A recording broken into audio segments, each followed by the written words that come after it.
Peace, family. Y'all know who it is. It's Bakari Lumumba, back once again, the progenitor of LumumbaSpeaks.com, a Black empowerment initiative where we believe we could gain a competitive advantage by always betting on Black. If you're watching, make sure you hit the subscribe and the like button.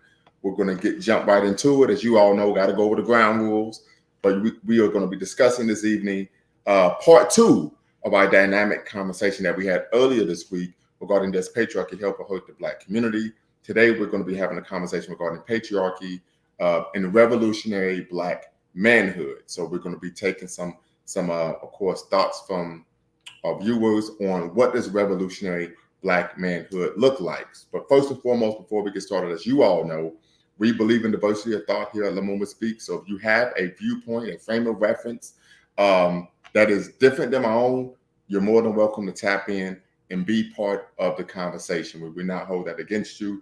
Number two, irrespective of what you think of an individual, I do not allow people to use racial epithets of any kind on my channel. Number three, as I've always stated, facts over feelings. Facts over feelings. We want to argue the point, not attack the person. So we want to, of course, attack the idea or the person's argument. We don't want to attack the person. And then last but not least, if you're making a claim that is patently false, I will shut you down. This is my platform. I don't allow people to make claims that are patently false on my platform. So if you do make a claim that's patently false, and I always use the example that if you can have a perspective, rather if it's Michael Jordan or LeBron James, whoever is the best player in your mind, whoever is the GOAT. However, you want to make a claim that was patently false, such as Michael Jordan only won one championship, that would be a situation in which, of course, I would shut you down. So we don't want people to make patently false statements, but you can provide your own idea, concept, views, so on and so forth. So as I said before, we're going to be having part two, right? That dynamic conversation that we had. Does patriarchy help or hurt the Black community? But what we're really going to be looking at is revolutionary Black manhood, right? We want to be able to unpack revolutionary Black manhood, define what that is, and what does that look like, right? We know that patriarchy for many is considered a dirty word, right? That connotates a number of negative attributes for many people, not only in the sisterhood or in feminist discourse, but also even in many male conversations as well. So with that being said, we're going to kind of review what we discussed right on Monday, I believe, and then we're going to jump right into the conversation that we're going to have this afternoon or evening. So first and foremost, one of the things that we discussed was this concept of the nuclear family. Oftentimes in what we would call woke spaces or leftist spaces, there's a bevy of literature that makes the argument that nuclear families are alien to African people. And that one of the reasons we see such a high single parent household rate in the Black communities because this is an idea and concept that is not germane to cultural practices. However, we unpacked that concept, that argument, and found that didn't hold up to historical scrutiny. There were several ancient, classical African civilizations that had patriarchal family units, particularly Kemet, Ethiopia. And then, of course, if we go into the Middle Ages, such as the great Western Sudanic empires of Ghana, Songhai, and Mali. We also discussed the fact that it would be extremely difficult, I dare say impossible, to find liberation in alien ideas, concepts, and ideologies. So Brother Biqualan, he may tap in, but one of the things he discussed was patriarchy is a European construct, and that in African culture, there's duality that should take place between male and female. And we know what we learned from our ancient Kemetic ancestors is that without both male and female, you have chaos in the universe. So we wanted to revise that and retract that because, of course, we want to be African-centered. We don't want to be using the oppressors' concepts and methods to liberate ourselves. And so I came up with this idea of male-led, female-supported societies, right? And then, once again, we want to tap in on this concept of revolutionary Black manhood. What does that look like in a modern society for African people who are looking to be African-centered, right? We know, unfortunately, that anti-Black racism is omnipresent, right? We know, unfortunately, that we face a number of disruptions in our community. That's internal and as well as external. I've always said that whenever you meet someone who is serious about Black liberation, They're going to address external enemy, and we know that is, of course, white hegemony, anti-Black racism. But we're also going to look at what the internal enemy, and that is the racially disempowering, self-defeating, and self-destructive manner in which many of us live our daily lives. So I've put together some attributes that I think are characteristics, I dare say, that I believe are representative of revolutionary Black manhood: strong, powerful, nurturing, supportive, dependable, reliable, responsible, principled, committed to the liberation of African people at home and abroad by any means necessary. So I would definitely, the link is in the description, but I'm gonna put the link in the chat, and would love for you all to tap in and share with me, of course, what you took from the first conversation that we had. And then last but not least, certainly, how would you look to define revolutionary Black manhood, right? Because I think we are in a situation in which we truly need to be revolutionary if we want to push our community forward for subsequent generations to be able to build and help restore our people to our traditional greatness. We do know, unfortunately, that almost every time we turn around, we tend to find an either external or internal incident taking place in our community that does our community harm. I just was on YouTube and I saw that there's a lot of videos up about what's going on with Megan Thee Stallion and Tory Lanez. So we see some dysfunctionality there in terms of Black people being physically assaulted, I dare say even shot. And then even externally, we know that the officer that was responsible for killing Sister Tatiana Jefferson in Fort Worth, Texas, was found guilty of manslaughter. It should have been, in my opinion, murder, but it was actually manslaughter that he was found guilty of. So we see that there are internal as well as external disruptions and issues that we are looking at. I think we discussed many of those internal issues yesterday when we took a look at ratchet feminism and what that means, of course, for the Black community. And I think I would dare say that the panel and the audience were united in the fact that they do not believe that ratchet feminism is beneficial for the Black community. But we are going to do a part 2 for ratchet feminism. I stated before, I reached out to the sister who wrote that well written, I would say. I may not agree with much of what she said, but it was well written. Reached out to her via Facebook. Hopefully she will be able to reach out to me, connect with me, and we can have a part 2 where she's able to come in and really give her perspective on why she wrote that, why she's promoting ratchet feminism, and then we can have a part 2 to that conversation. But today, this evening, we're looking at part 2 of the conversation regarding does patriarchy help or hurt the Black community, and we're looking to define revolutionary Black manhood. So definitely want to make that happen. So we're defining revolutionary Black manhood. So if you can, tap in, be part of the conversation, and give your perspective on how you seek to define revolutionary Black manhood. As I stated before, we had that conversation, but a Quillan came in. As I stated before, I'm open to diversity of thought because I welcome being corrected and learning from you all as well, that we should not be seeking to learn from or follow alien constructs of any way, shape, or form. And so we wanted to dismiss or discard the concept of patriarchy. As I said before, I've come up with the concept or the defining contemporary and even classical African cultures as male-led and female-supported. So now we're looking to define revolutionary Black manhood since we've discarded, this concept of patriarchy. So with that being said, the link is in the chat. Definitely want you all to tap in, be part of the conversation, share your perspective on what you think revolutionary Black manhood should be, can be. And then, of course, we could even have a conversation regarding what revolutionary Black womanhood could look like, right? Because we believe in duality, right? We believe that you have to have male and female, or you have chaos in the universe. So with that being said, the link is in the chat. Tap in, be part of the conversation. As I said it before, diversity of thought is welcome. You do not have to share my perspective, right? In order to tap in and be part of the conversation, be allowed to speak, and of course, share your voice. No racial epithets of any kind, irrespective of one's geographical location, facts over feelings. We have an intellectually robust debate. We want to attack the argument, not the person. This isn't the Jerry Springer show. And then last but not least, no claims that, of course, are patently false. So we're looking to define revolutionary Black manhood. And I would argue, because we're going to be looking to define revolutionary Black manhood, we also want people who could tap in and possibly, if they can, define revolutionary Black womanhood. Or we could even give some examples that you could share, examples that you believe you've seen, and of course our elders and our scholars and our great ancestors, or even in our personal walks of life, family members, etc., that we believe are representative of revolutionary Black manhood or revolutionary Black womanhood. So with that being said, the link is in the chat.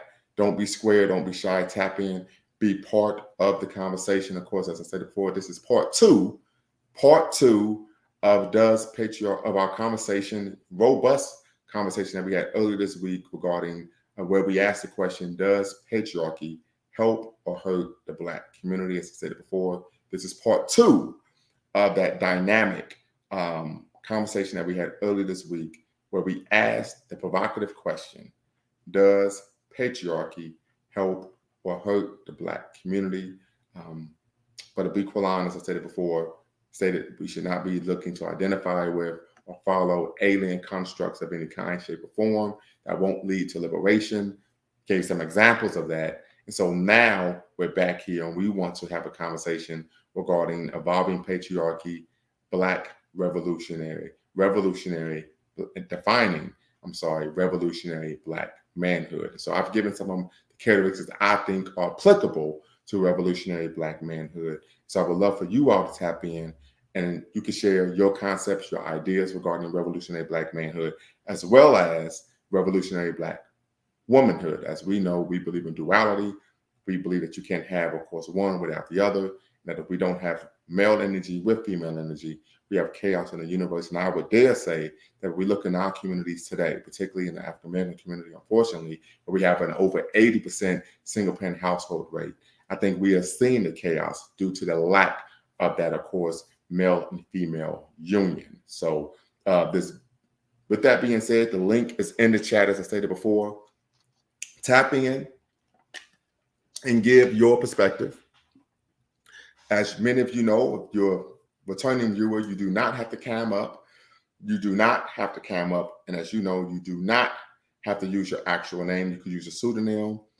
So tap in, be part of the conversation, where we're looking to define revolutionary Black manhood as well as revolutionary Black womanhood, as a follow-up to our earlier conversation at the beginning of this week, where we asked the question, does patriarchy help or hurt the Black community? So this is part two of that conversation, where we're looking to evolve patriarchy, move into, of course, defining revolutionary Black manhood. But Adalo Kenyatta was the one who came up with that term, revolutionary Black manhood.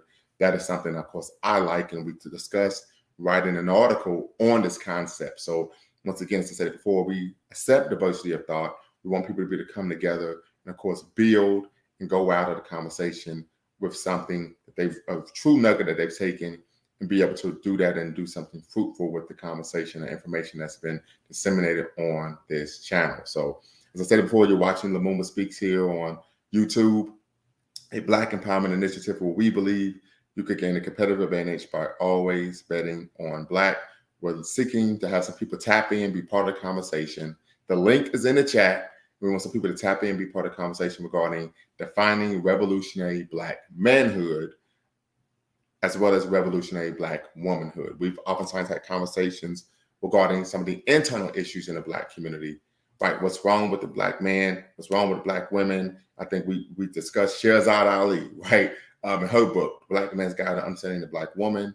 I had the book, I pulled it out. So we've had those conversations. Many people maybe even be unaware that Sherzad Ali also had a book, The Black Woman's Guide to Understanding the Black Man, in which she made some rather provocative statements in that text as well. However, of course, it was not as well received in the media in terms of the fanfare that it, of course, provided.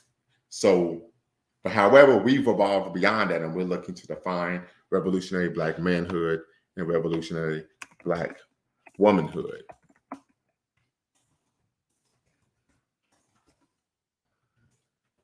So please tap in, be part of the conversation, and let's get this party started, as they say. So the link is in the chat. Once again, we're looking to have some people tap in and share their perspective on what they define revolutionary Black manhood and revolutionary Black womanhood. As we know, we believe in duality as African people, and you can't have one without the other, yin and yang, so on and so forth. So tap in. The link is in the chat. The link is also in the description. So tap in, be part of the conversation, but definitely love to hear what you all have to say regarding, this idea and concept of defining revolutionary Black manhood and revolutionary Black womanhood. As I stated before, oftentimes we hear people discussing almost ad nauseum what's wrong with Black men, what's wrong with Black women, but rarely do we hear or see individuals discussing what revolutionary Black manhood and womanhood would look like, right? And so I think that's a major issue, a major step forward when we talk about what going from being victims to being victors, right? Coming out of the muck of the pit of despair and rising up as a free, proud, and productive people, right? When we talk about oftentimes some of our great ancestors, the Mary Church Terrells, the Mary McLeod Bethunes, the Yah Santawas, the Queen Mother Moores, the Malcolm X's, etc., right? Oftentimes it's not a discussion regarding that they saw themselves as victorious over white hegemony, victorious over anti-Black racism, rather than only seeing themselves as victims of it. And so I think oftentimes when we're having these African-centered, I dare say, revolutionary discourses, I think it is extremely important that we touch on being solution-oriented, to actually principled concepts, right? Tangible concepts that one can draw from the conversation to move the conversation forward, right? I can recall many years ago, I was on a radio show and we were having a conversation. This is about, I think, the Ray Rice situation that took place where, unfortunately, he physically assaulted his fiance. And sister came on and she was rather excitable, to say the least, right? And she was discussing how, she took him back because Becky is going to be all over him and so on and so forth. And I stated, look, you're speculating. We don't know why she took the man back. But what she did state is that, I was in the wrong and he was in the wrong. Of course, we know they've gone on and become married. And of course, he hasn't played in the NFL since that incident. But I think the major issue was that there wasn't a conversation around how to move forward, how to get over this negative situation and move forward and be a happy, loving couple. And I remember what I stated on the radio show was, I think any relationship, when you have two individuals in a relationship, they must both engage in what we like to call the 3 C's, right? And that is care, concern, and of course, consideration, right? And so I think oftentimes we don't see individuals moving in relationships in that manner. So those are my thoughts. But once again, we want some people to tap in and be part of the conversation regarding defining revolutionary Black manhood. As I said before, this is part 2 of a robust conversation that we had earlier this week, where we were talking about patriarchy. As I said it before, but Abiqualan stated that, listen, this is extremely problematic for someone who posits themselves as a revolutionary Pan-African nationalist to be seeking to identify and uplift a European concept and idea. I appreciate it being educated and corrected. And so now we're looking to evolve from patriarchy. And of course, we need to do so. We need to define what revolutionary Black manhood is. And of course, we also want to define what revolutionary Black womanhood is. So with that being said, the link is in the chat. The link is also in the description. Don't be shy. Tap in, give your perspective. You do not have to cam up, as I said before. You do not have to cam up to be part of the conversation. And you don't even have to use your actual name. You can use a pseudonym if you so wish to be part of the conversation that we're having regarding defining revolutionary Black manhood and womanhood. But definitely want some people to come in, tap in, and be part of the conversation. I don't want to talk all night. I'm sure many of the viewers don't want me to talk all night. So that's my perspective. I also want to share today's Black History fact. And today's Black History fact is that on this day, 46 years ago, Andrew Young, we know Andrew Young, who was the Baptist minister, former mayor of Atlanta, former U.S. congressman from Georgia, and of course, one of the prominent lieutenants of the Reverend Dr. Martin Luther King Jr.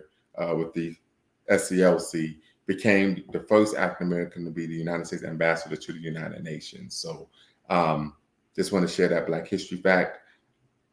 Many people may think ill, may not think highly of Andrew Young because he was an integrationist and he was part of the King. He was one of Dr. King's acolytes, but he did go on to have a extremely prominent political career. He was even responsible for creating the TV show Bounce TV with Martin Luther King III. So many people may be unaware, but Andrew Young and Martin Luther King III, they were responsible for creating Bounce Television, which is, of course, is an African-American television network. But with that being said, want some brothers and sisters to tap in, be part of the conversation regarding revolutionary Black manhood. I know you all are out there, so let's give it a go and make this happen. Defining revolutionary Black manhood, defining revolutionary Black manhood, as well as revolutionary Black womanhood. As I stated before, yesterday we had a conversation regarding this ideal concept and movement of ratchet feminism, right? And we know many people took umbrage with that, this concept and idea that is liberating, liberatory, to actually embrace some of the preeminent historical negative stereotypes of Black women, such as the Sapphire, and of course the Jezebel, someone who is lascivious and someone who is extremely cantankerous for no reason whatsoever. But to counter that, we need to define revolutionary Black womanhood, and we also want to define revolutionary Black manhood. So tap in, be part of the conversation. You all know the ground rules by now. So tap in, be part of the conversation, and let's have a intellectually robust, stimulating conversation regarding defining revolutionary Black manhood and womanhood. So the link is in the chat. As I said it before, the link is in the chat. The link is also in the description if you all are out there, or you can share your comments in the comment section, and I will be more than willing to, of course, articulate those, put those on the screen and share your perspectives. But please, if you could, tap in, be part of the conversation regarding defining revolutionary Black manhood as well as revolutionary Black womanhood. We're here on LumumbaSpeaks.com. We're live here on Friday evening, December 16th, 2022, 15 days until the new year, to New Year's Eve. So let's tap in, be part of the conversation, and define what revolutionary Black manhood and revolutionary Black womanhood is. What revolutionary Black manhood and revolutionary Brother Nate, you better turn me off in the background. Oh, sorry about that, bro. No problem. Hey, what's going on, man? I'm good. How are you? Doing pretty good, man. Long time, man. No doubt, no doubt. It's been a little minute. Yes. So I see your topic is about is it about patriarchy, and does it hurt or help the Black community? Yes, sir. So earlier this week we had a conversation regarding I seen that. Hurt the Black community, right? So that was a robust conversation. We almost went for like 4 hours. I was tired as hell, right? But one of the brothers, strong brother, he may tap in later. He said, listen, if we're going to be revolutionary, shout out to Sister Mary Shy. She's a strong supporter. Appreciate you, sister. He said, well, we need to move away from European constructs, European ideas, because they're not liberatory for us, right? And so I said, okay, you're making a good point. I'm willing to be educated. As I said before, I accept diversity of thought. And so I came up with this idea of, African societies being male-led and female-supported. Right. But with that being said, and we don't want to follow a European model. So I was talking to Brother Kenyatta, who I had on the broadcast, and we agreed to actually, write and co-write an article.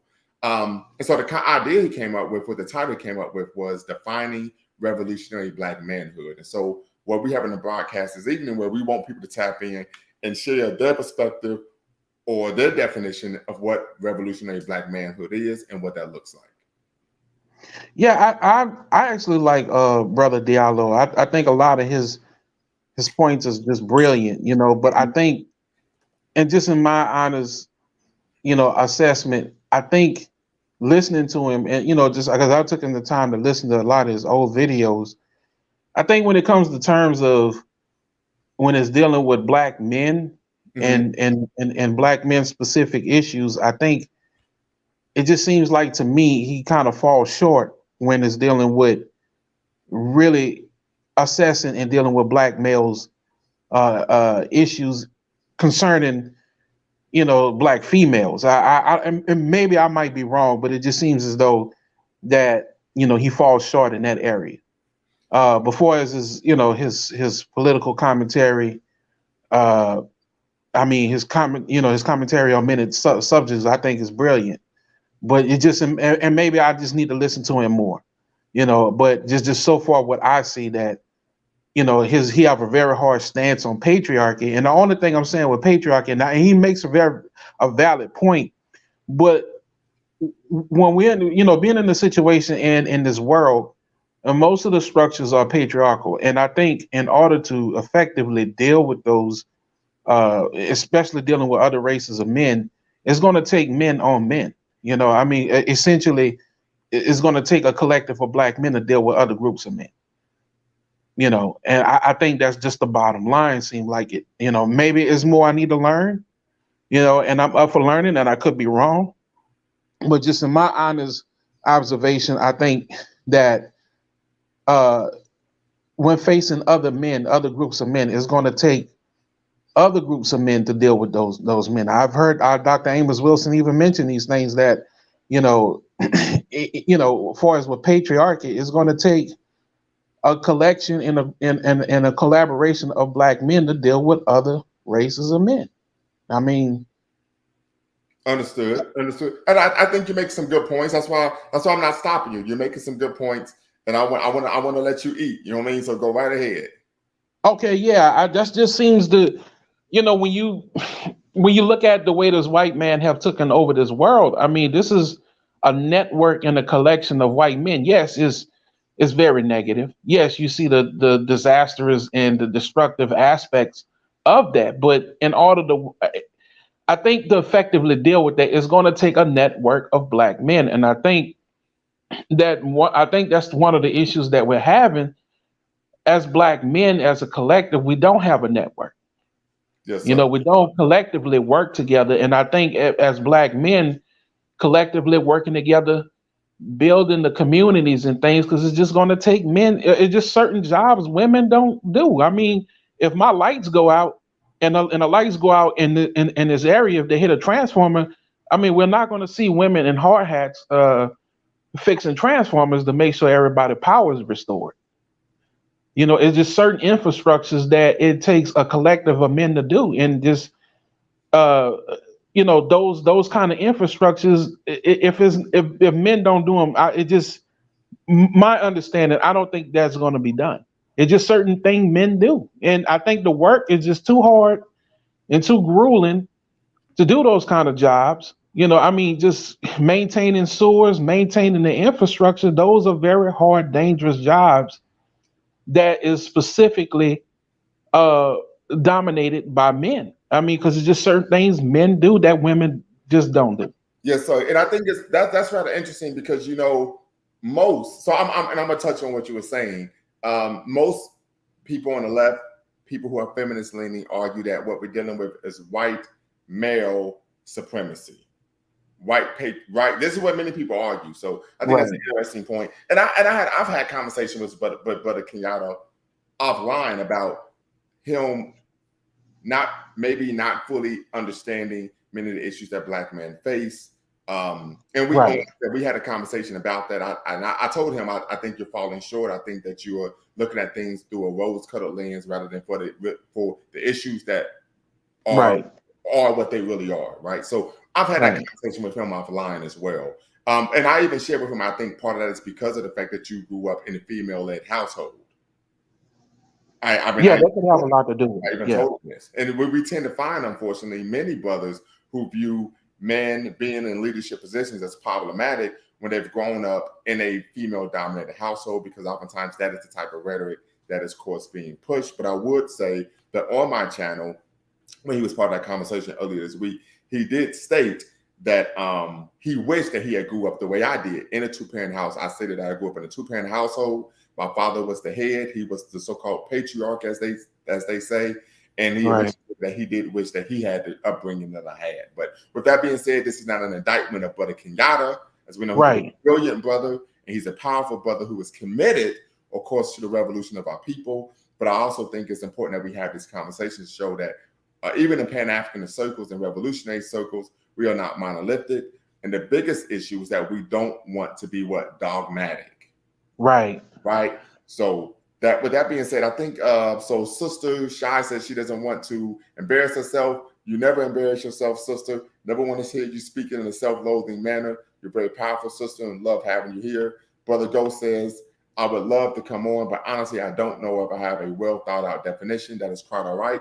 Sometimes we're able to brainstorm and come up with a definition ourselves of how to define revolutionary Black manhood. So just want to make that be clear. So Sister Empress, so actually they got some women out here working road crews down my way, but I feel you, right? Okay, very good, very good. And so Sister Shy says she hopes Brother Kenyatta comes on. Likewise, I'm gonna reach out to him and say he can't come on again. And as we look to define revolutionary Black manhood. So with that being said, I wrote down some concepts and some characteristics that I believe are representative of revolutionary Black manhood. And I said strong, powerful, nurturing, supportive, dependable, consistently dependable, reliable, and responsible, principled, committed to, of course, the liberation of African people at home and abroad. I put in some concepts such as nurturing and supportive, because to me, that was something that, being a father, even before I had children, that's something that I knew I always wanted to have a focus on and truly be towards my children. Even my partner was someone who was nurturing, someone who was supportive, someone who was very loving. We know oftentimes, unfortunately, we look at brothers who, what we would like to call alpha males, have A-type personalities. There's a belief that somehow we don't have those type of characteristics, right? And we know that most men tend to be able to be, they are able to compartmentalize, right? So for example, if someone is trying to hurt our child, we could go outside and we could act like we're a member of the Dora Milaje with the Black Panther, in the movie Black Panther, right? But then we come right back inside and have tea with our daughter, right? And so you have to understand that men, as men, we have to be able to compartmentalize, and I think that is an aspect of being a revolutionary Black man, because we know we get hit with so many things, right? But we have to be strong, we have to be powerful, and we have to make sure that even when we are struggling in one aspect of our life, we don't allow that to affect another. So you can go right ahead, Brother Nate. Oh, okay. Yeah. Yeah, like I said, and you know, just listening to the previous show, I totally understand what Brother Diallo is saying, because again, he makes very valid points when it's dealing with patriarchy.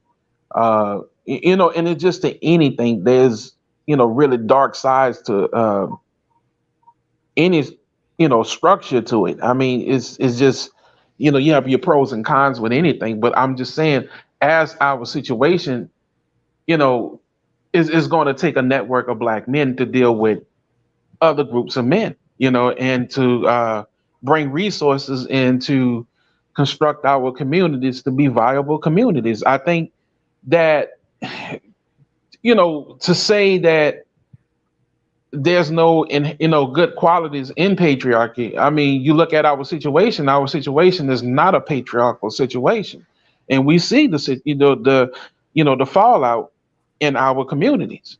I mean, you know, the lack of men building, maintaining the infrastructure in their own communities, and there's no network of men, and so therefore it leaves us in a powerless, uh, vulnerable position, you know, to other groups of men.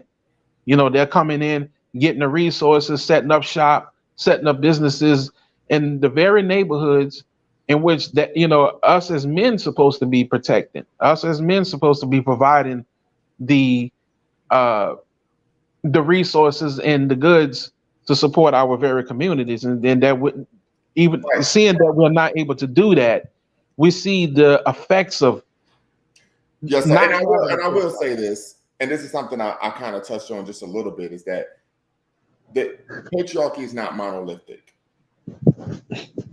right? So there are patriarchal systems that aren't didactic. There are patriarchal systems in which the man is very loving and caring and may even engage in what some would deem female behavior and female labor, right? Household labor. So I do want to say, of course, it's not monolithic. However, the good brother B. Quillan stated we should not be seeking to engage in European constructs, right? We should be looking to define our own from an African-centered frame of reference. And that's why I came up with the concept or the definition of male-led, female-supported. So, but go right ahead, Brother Nate. Yeah, I think that's I mean, yeah, I totally get where they're coming from. You don't want to emulate the oppressor, because that makes you like the oppressor. But however, I think there's some aspects we can see that certain aspects we can see a white society that works, and I don't see why certain things can't be adapted and changed into our situation. I mean, because culture is not in a fixed position. Culture is constantly evolving and changing.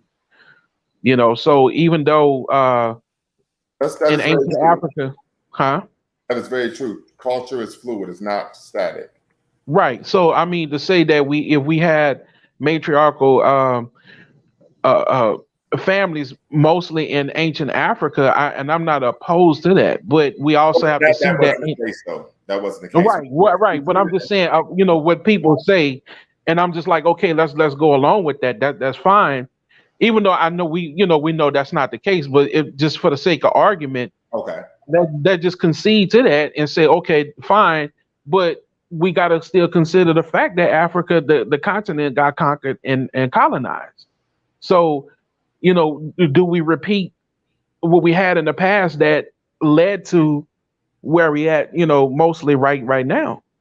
Should we look at the past and see what worked and didn't work and try to, construct the culture today and make it more fluent so we can adapt different things in different aspects, and so that's the thing for us with patriarchy and matriarchy. I'm not against either. I think both have positives and negatives also to it. Yeah, patriarchy can be very oppressive to women. We do see the destructive It aspect. also, at times, could be oppressive to men as well. Absolutely, because Right, under and patriarchy, I would give some examples, right? So I mentioned how oftentimes, and I don't know how old you are, brother, and you don't have to share this if you don't want, but we would hear these concepts of I'm boys. 40, brother. I'm sorry. I'm 40 years old. Okay, very good, very good.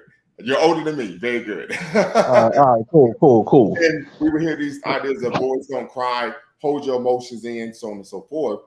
And so instead of telling young man, of course, my dad never told me this, but this is some of the talk that was out there of you can't express how you feel. And if you do express how you feel, it should only be in anger, right? So that would be an example, I would believe, of a patriarchal concept having a negative effect on young men. But as I said before, patriarchy is not monolithic.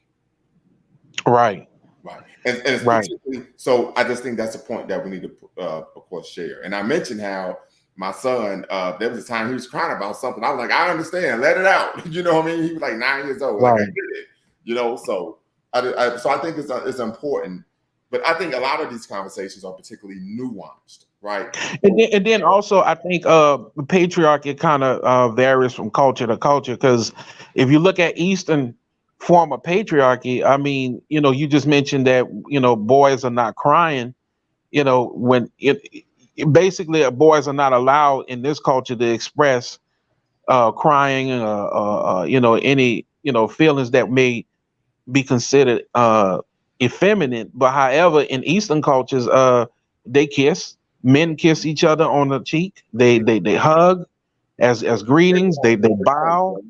Right. So I mean, and those are very patriarchal men, but yet they express more what you call softer aspects as opposed to Western men. Right. So I think that's also something to look at too. I think patriarchy varies culture to culture also. Yes. And that's a great point. Great point, brother. Brother Ghost. Yeah, hey, what's going on?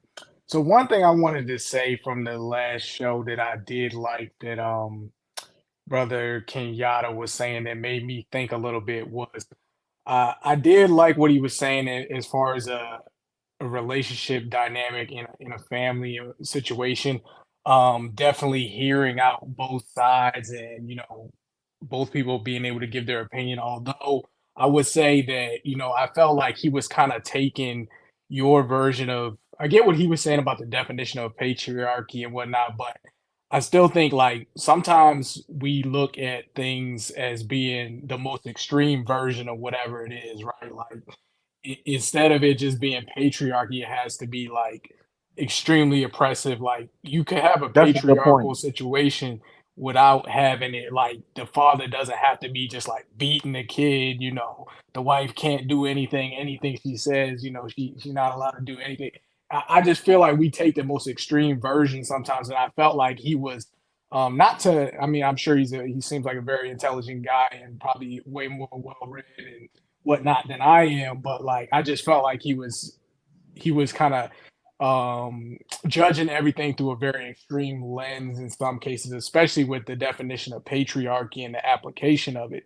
Right. I don't think that you have to be that extreme in all cases. And as you were saying, is a lot of times it'll be a situation where a lot of times when I think men are advocating for patriarchy, at least here in America, it's they're saying that they want to be the head of the household, they want to be the final decision maker. They're not necessarily saying that the woman cannot speak at all, and they won't consider the opinion. But furthermore, now what I will say is, of course, like the man isn't necessarily always going to be right.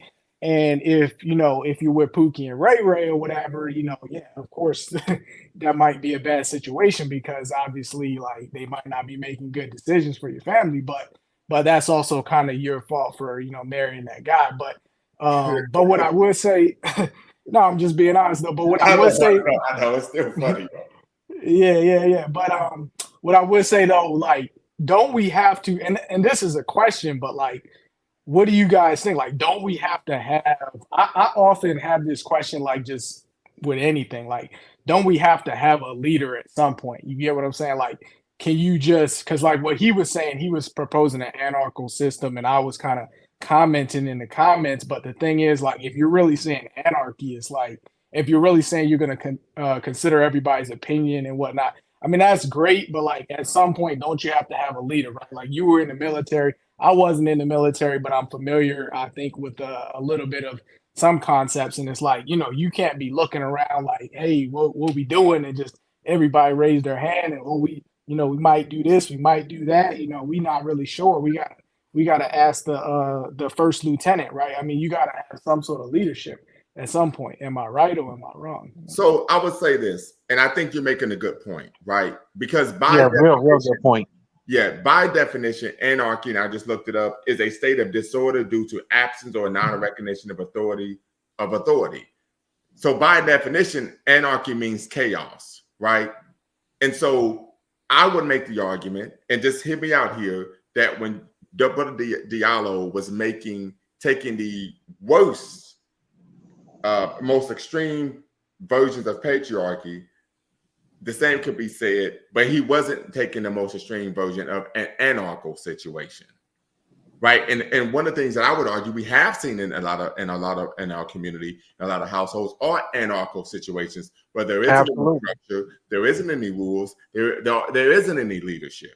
So as I said before, in any situation, anarchical, matriarchal, or even patriarchal, right? We don't want to look. We know that there are extreme versions where it's just harm being done all the time. But the issue is we could take the best of each, right? And look to create a revolutionary Black household. And that's why we're looking to define revolutionary Black manhood and Black womanhood. I sent the link to him. I don't know if he's going to tap in or not. Maybe he will. I'll put the link in the chat as well if he's watching. But I think that's the major issue. Sister Shai stated that there was a situation where her ex-boyfriend was in bed with another man. I questioned him. She's sorry for that. Hope you could tap in and share what you mean by that. I could recall a time when I was 19 and was I 19? I think I was 18. My best friend was 19. We were home on leave from the Navy. We went out all night drinking, hung out with some young ladies, and we fell asleep on the bed. On the bed, we was fully clothed. We both had our jackets on, still had our shoes on, jeans and everything. And we fell asleep. Right, and we woke up. It was like 4 o'clock in the afternoon. So I think context matters a lot of times as well. But I think a reasonable person, if the person's laid in the bed in their PJs with another man, they're gonna be looking like that as sus, right? I can recall there was a time when I had went on a trip with my father to Oklahoma City, and we were in a one bed. It was a one bed hotel room, but of course we had a futon that you could use. And my dad was like, "Well, do you want to sleep in the bed with me?" I was like, "Hell no!" Nah. Like that shit is sus as hell, I was like, I'm not 4, I'm 14, right? So I think depending on the culture that you're in, you might have some questions, and I can understand it. So. Yeah, I just wanted to say, Ghost, you make some real good points. I think that I also think that is it possible that with patriarchy, matriarchy, and an anarchical situation, you think that it depends on the situation we're in. You can apply either one. I think so. Say for instance, in this situation, being in an oppressive system, would I think we would have to figure out what situation would be applicable. I mean, do you go up against a patriarchy as an anarchical situation or a matriarchy? No, Or well, let me say this. I will say that historically, we know that when nations, ethnic groups of people seek to conquer and oppress another group of people, they look to take out the men first, because the men are the right, ones who are willing to what? Not concede. The men are the ones who are willing to what? Resist, and resist violently. right, Right. So you have a point there. right. So, and that's what I was saying. I think in an oppressive situation, if we're dealing with another group of men oppressing us as a group of men, I just think that like I said, I may need to learn more on it, but just from my observation as of right now, I think that's an underlying issue because why did if it wasn't about us have building the network as men, why do they work so hard to destroy that? Hmm.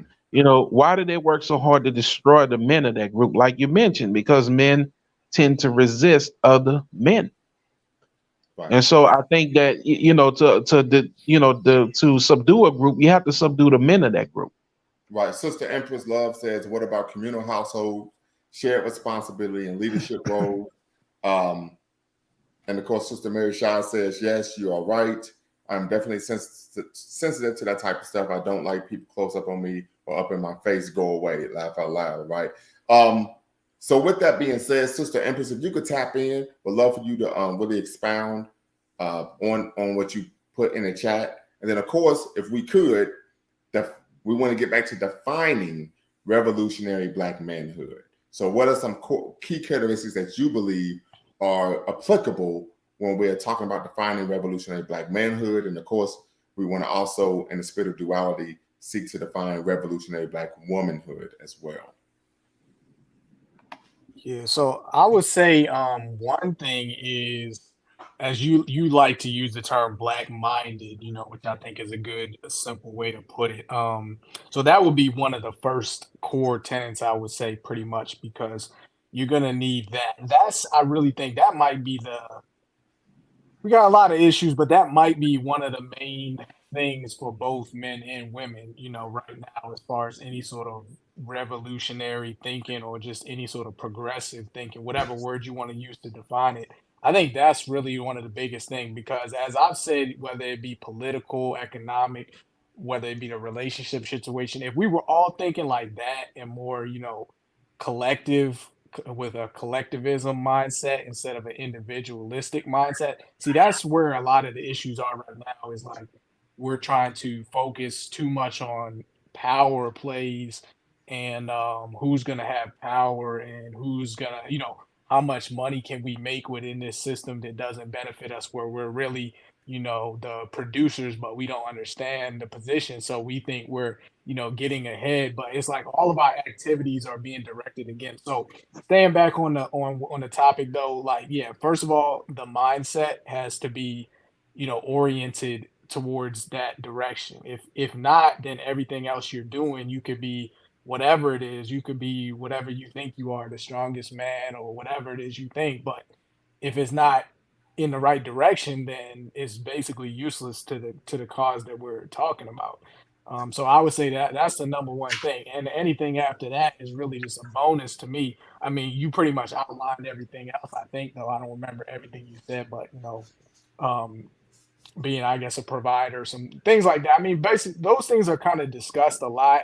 I feel like we have like an innate sense of like what it is that we are as a man. I don't know. I mean, it's fine to define it and everything, but I'm not sure that's the biggest issue. I think the biggest thing is more so just the mindset. Right. And I just very quickly, I want to mention that, of course, I didn't come up with the concept Black Minded. I actually got it from a brother who wrote this book, Black Minded, The Political Philosophy of Malcolm X by Michael E. Sawyer.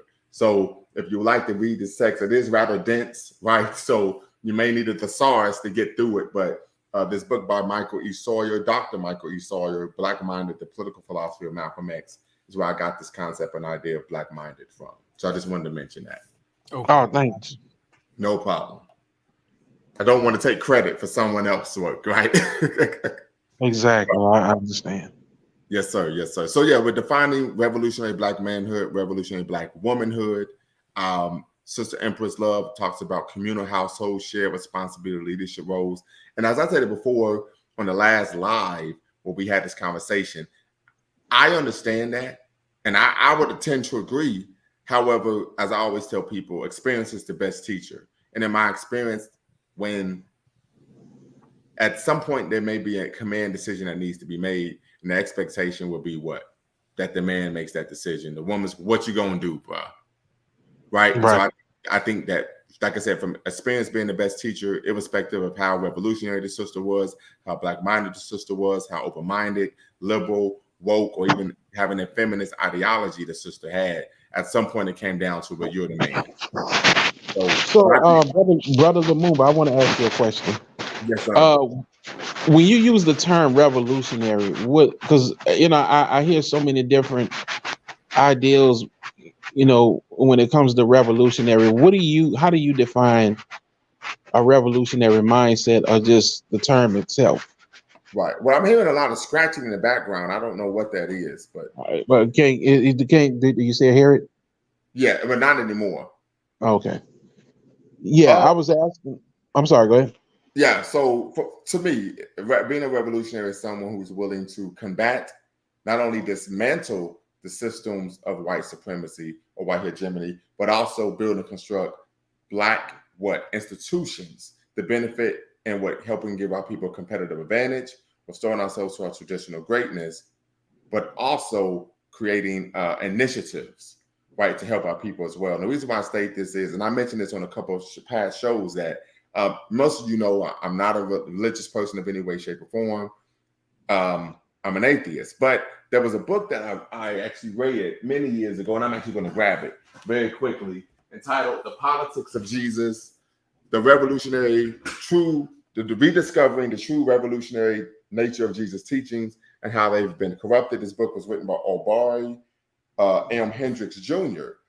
And what he argues is that the true teachings of Jesus is to treat people's needs as holy, right? So I would argue that a true revolutionary treats the people's needs as holy, and you serve the will and the needs of the people.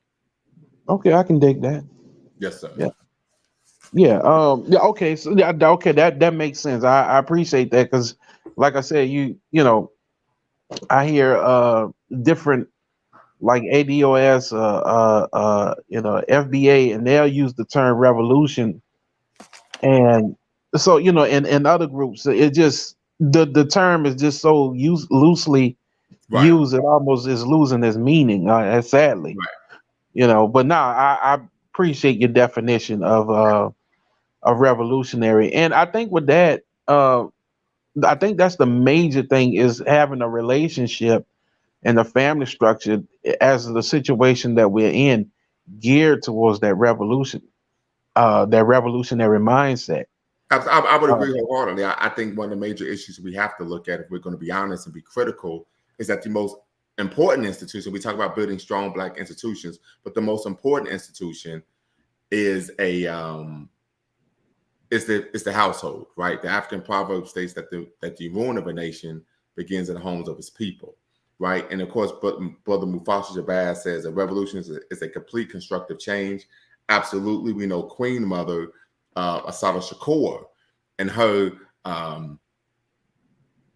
memoir that she wrote, that I think it was published in 1984, talked about that when you become a revolutionary, you make a revolutionary change, a complete 180 from how you used to live your life to how you're living your life now. So I would agree 100% with Brother Shabazz. right. Absolutely. And I would argue, and this goes to Sister Empress Love's point, that part of being a revolutionary is not being individualistic. It's by understanding how your actions affect not only those in your family, your household, and your your immediate family, but also what in your community as well. You think also, speaking of revolution, you think that one has to be educated into that? I mean, because I think that to get properly educated to have a revolution, I mean, to have a revolutionary mindset, I think one has to have has to be properly educated into that Oh, mindset. absolutely. Oh, Yeah, absolutely. You have absolutely, absolutely. yeah, because I don't think those are innate characteristics. No, I mean, not at all. considering come from our the current school system, I mean, is you would have to be completely deconstructed. Right, right, absolutely. So, and that's what one of the things that Brother Bequalon talks about is how we have to unlearn and then relearn. And this, of course, is what Dr. Carter G. Woodson called miseducation, the miseducation of the Negro, right? Matter of fact, I'm going to do a show on miseducation of the Negro. Oh, good. Yeah. I just actually got a book. I'm actually going to go through it. It's by Paulo Ferrari. It's called Yes, sir. Pedagogy of the Yes, sir. Oppressed. I have that text. In fact, I wrote a paper this semester on Black student success, and I cited Paulo Ferrari, some of the concepts he came up with about building critical consciousness, right? And so I'm going to actually Mhm. submit that to the Journal of Negro Education for publication. So if my paper is published, then I would do a show on that publication. Oh, nice. Yes, sir. Yes, sir. So Nice. Nice. Yeah, I just recently got the book came in. I haven't got it. I mean, I've looked through it, but I haven't gotten a chance to really actually read it into full detail. got it I've right been here. hearing. Yeah, I've actually watched some book reviews on it. That's it. Right. Uh, yeah, it just looks like some very interesting concepts that we were not taught in school. Yes, sir. To critically analyze, to develop, what he stated, critical consciousness. Yes, sir. Yeah, yeah. I think that's important to build a revolutionary mindset. And just to even Absolutely. just to deconstruct the society itself. You Absolutely. know. Absolutely. You're cooking with fish grease, brother. Cooking Uh, with fish grease. So yes, I definitely not, and I would argue. But one of the things I think tends to take place is that and I should mention this, is that I would argue that revolutionary Black manhood, revolutionary Black men and women are multifaceted, right? So as I said it before, there's a time when you're going to be strong and rough and rugged, right, and willing to have the heart of a lion. But there are also times, particularly with the children, where you need to be supportive. You're gonna need to be a cheerleader. You need to have the pom poms out. You're gonna need to be Flavor Flav and be a hype man.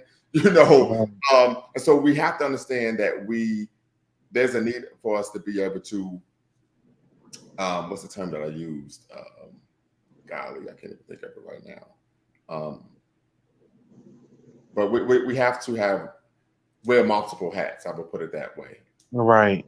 Right. I also think there should be education on uh, male networking. How to actually network with other men. I mean, how to really set down Right.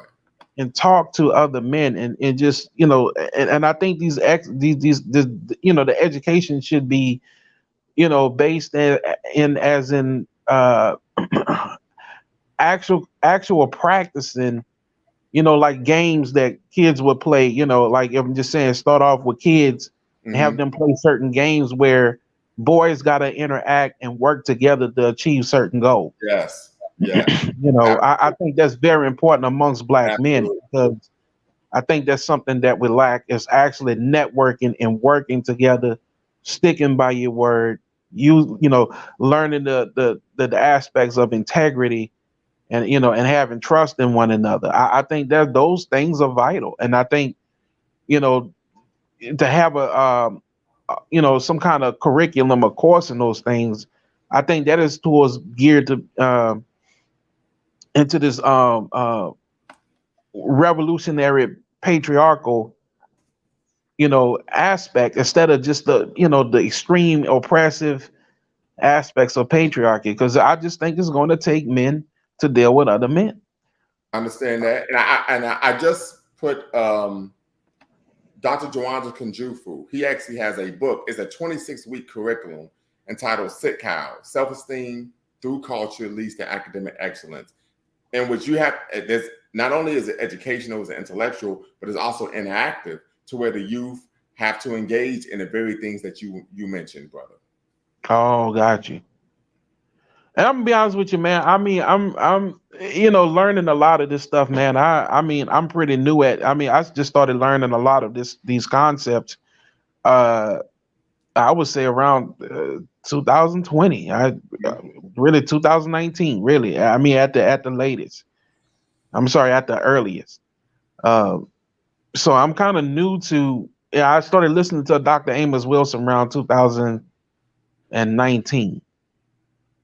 Yeah, I've heard of him before, but I really started listening to him around that time, and that's who I kind of he introduced me into this black consciousness revolutionary mindset, and I started learning from other people. I was listening to Dr. John Henry Clark, and Mhm.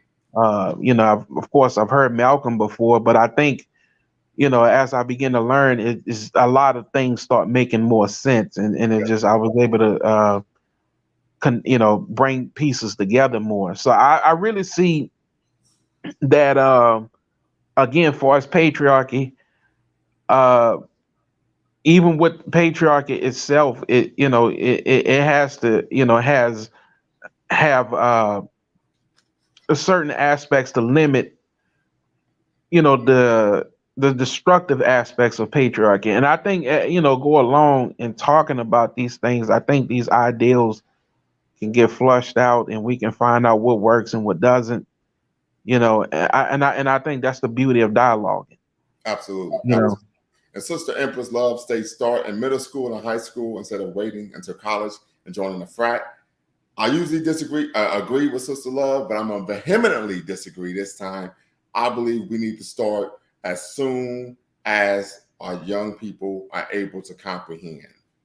right, Right. And so one thing I would do with my children, my son was 6, my daughter was 3.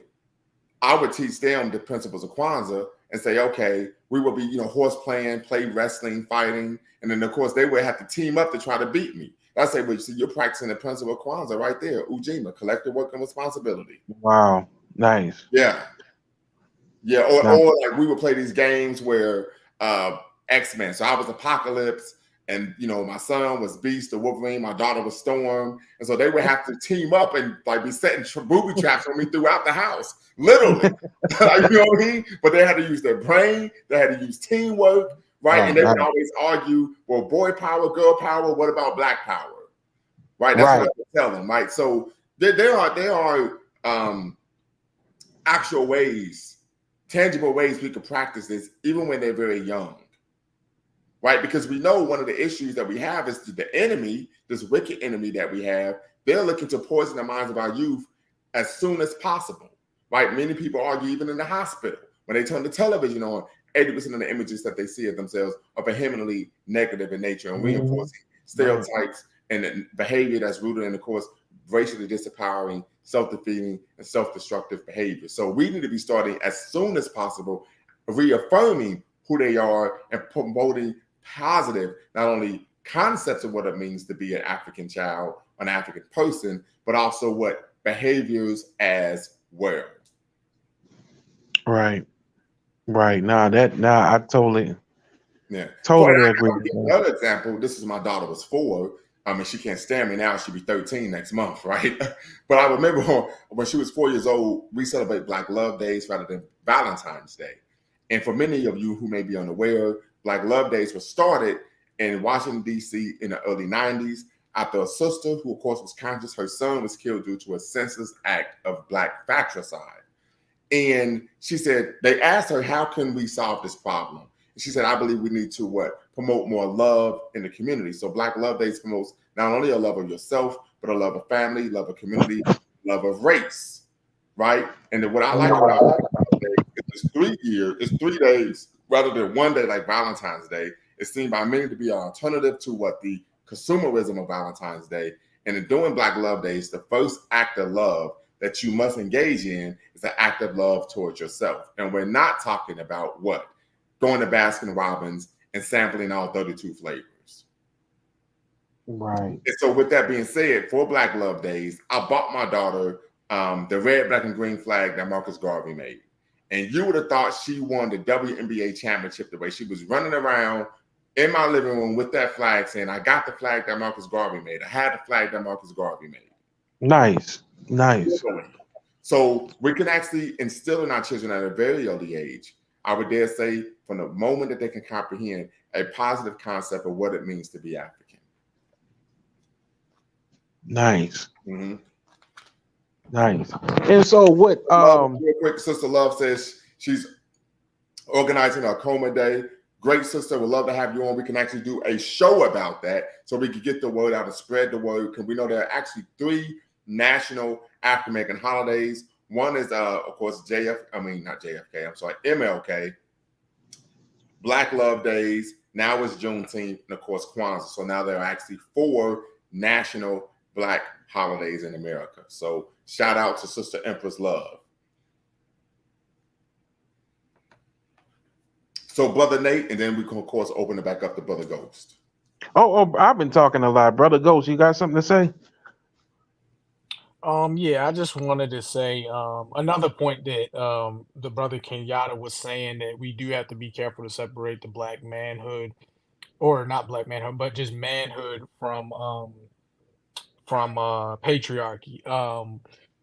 Which I do think, Professor Lumumba, you did understand that, and I get that. But I'm just saying, like, for everybody else, not necessarily like people on this panel or in the chat, but just people in general, we do have to make sure that we break down some of these concepts to make sure that we define exactly what it is that we're talking about whenever we're talking about something. So I do think that's something we have to be careful with. Another thing I want to point out, I think we should be careful to make sure that don't we make sure we don't kind of make anything too exclusionary, because if we really want to like talk about this as some sort of strategy for elevating our people or whatever, like we can't just focus only on fathers or only on certain types of specific situations. I mean, if you want to have a conversation about that in particular, that's great, and I'm not saying don't do that, but what I'm saying is overall, like, can we make sure that we discuss things that kind of encompass manhood in general at whatever age you define a man, of 18 plus, whatever situations you might encounter, how can you kind of walk in that manhood, I guess, without just restricting it just to fatherhood or any of these other, like, even more like dangerous concepts of where it's like those sorts of extreme, like hyper masculinity, that sort of thing, like just anything that would kind of restrict the conversation.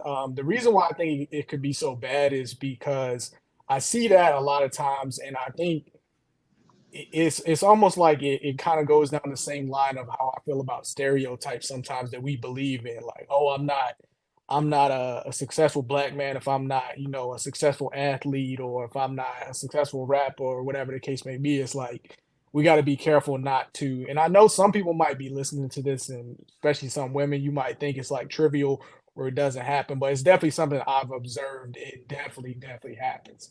From my observation, I just think it's very important to make sure that we don't do that, because while the fatherhood and all those different things are important aspects that should be discussed, I just think it's important to make sure that we don't exclude too many people, because we still need those men to basically be men, productive men, you know, even if they're not necessarily in a situation where they're a father or whatever the case may be.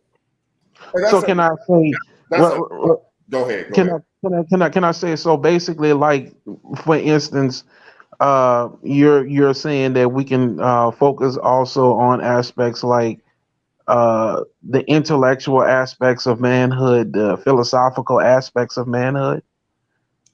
Yeah, like just some basically like core tenets of what you define as man. Like basically not saying, okay, because it could be the same thing as like where women will say, like, oh, well, I'm not a woman if I'm not a mother, you know, if I don't want to have kids or something. And the only reason I say is Yeah. because obviously we have different circumstances. Like one, the guy might just be 19 years old, he don't have any kids, you know, so is he not a man? You know what I'm saying? And I know it's like it could be a trivial thing where you might say, well, who's saying that? But I do feel like some conversations can go down that path, and I'm not saying that it's like intentional, but I'm just saying we have to. I think we should make sure that we don't exclude people. Understood. I do want to touch on this concept of hyper masculinity. I don't know where that came from. I don't think any of us said anything that would be even tangentially related to hyper masculinity. No, So not you guys, okay. but you understand that. I'm sure you do understand it. In the do you, or maybe you don't, but do you feel like that's an issue in the black community, or do you not feel that? So I would say this, because hypermasculinity is defined as, let me pull up the definition, denoting exaggerated forms of masculinity, virility, and physicality.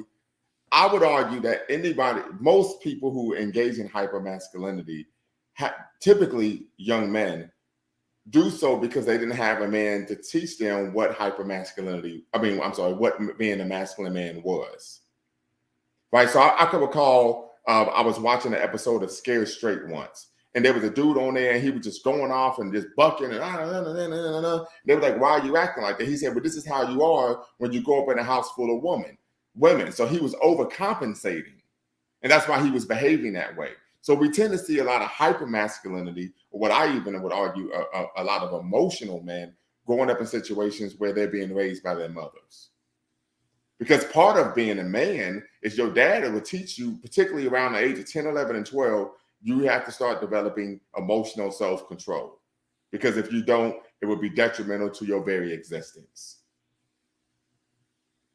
Right. So unfortunately, I do think that that is something that you do see in our community, and it doesn't get pointed out Mm-hmm. enough. You know, it's kind of like, and sometimes, like, don't get me wrong, I'm not for like any of the simping and the pandering and all that stuff, but I feel like sometimes we don't call out the issues on the male side. Sometimes, I mean, you know, it's great to call out all the female issues, Mm. but like, you know, we also got to make sure that we're calling out Well, the things on I our side. disagree. I disagree. I think when you're around actual men always speak ill of the Pookies and Ray Rays. Always. You would never find a man who is a masculine, responsible, mature man making excuses for Pookies and Ray Rays. No one will ever do that. That I've known of in my 30-some years on the planet. Right. No, I agree, but would you say that but obviously that's the thing. All of us who are thinking like that, we're not the issue, but do you feel like what do you feel like? Do you feel like we should not focus on those people, or Well, like is that an issue? I would say I wouldn't feel is what I think. Um, and from what we know, two things. One, most men who are responsible, dependable, reliable, mature men, what's their I would say our method of dealing with those individuals is to socially ostracize them. That's number one. We believe that they're public enemy number one. So we say get them out of the community. The second issue is we have to be honest. most men, not all, but most men who engage in what? That type of nefarious, miscreant type behavior are raised by whom? Yeah, single mothers. Yeah. You muted. I think you muted yourself. No, I'm not muted, so I'm like, Oh. what else is there to say? Well, Oh, I got basically, you. it was a mic drop moment. Yeah, it was a mic drop. Like, what else is there to say? I mean, that's what it is.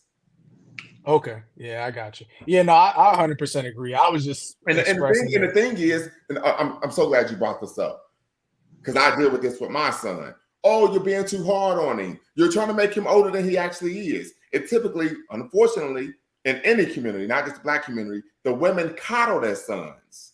The fathers are trying to raise them to be strong men by holding them accountable from the moment they can comprehend. It's typically the mothers who are blocking that. And he's always going to be my baby, even though he got a full beard. He's 6'8", 290 pounds. For real. And then when they can't handle the boy no more, then they run to the father and say, oh, can you do something with him? You know this. So the issue isn't on the men. We believe in accountability. This is why we won't associate with those type of dudes. Yeah, no, it's not on us. I'm not saying that, but No. I'm just saying it's an issue.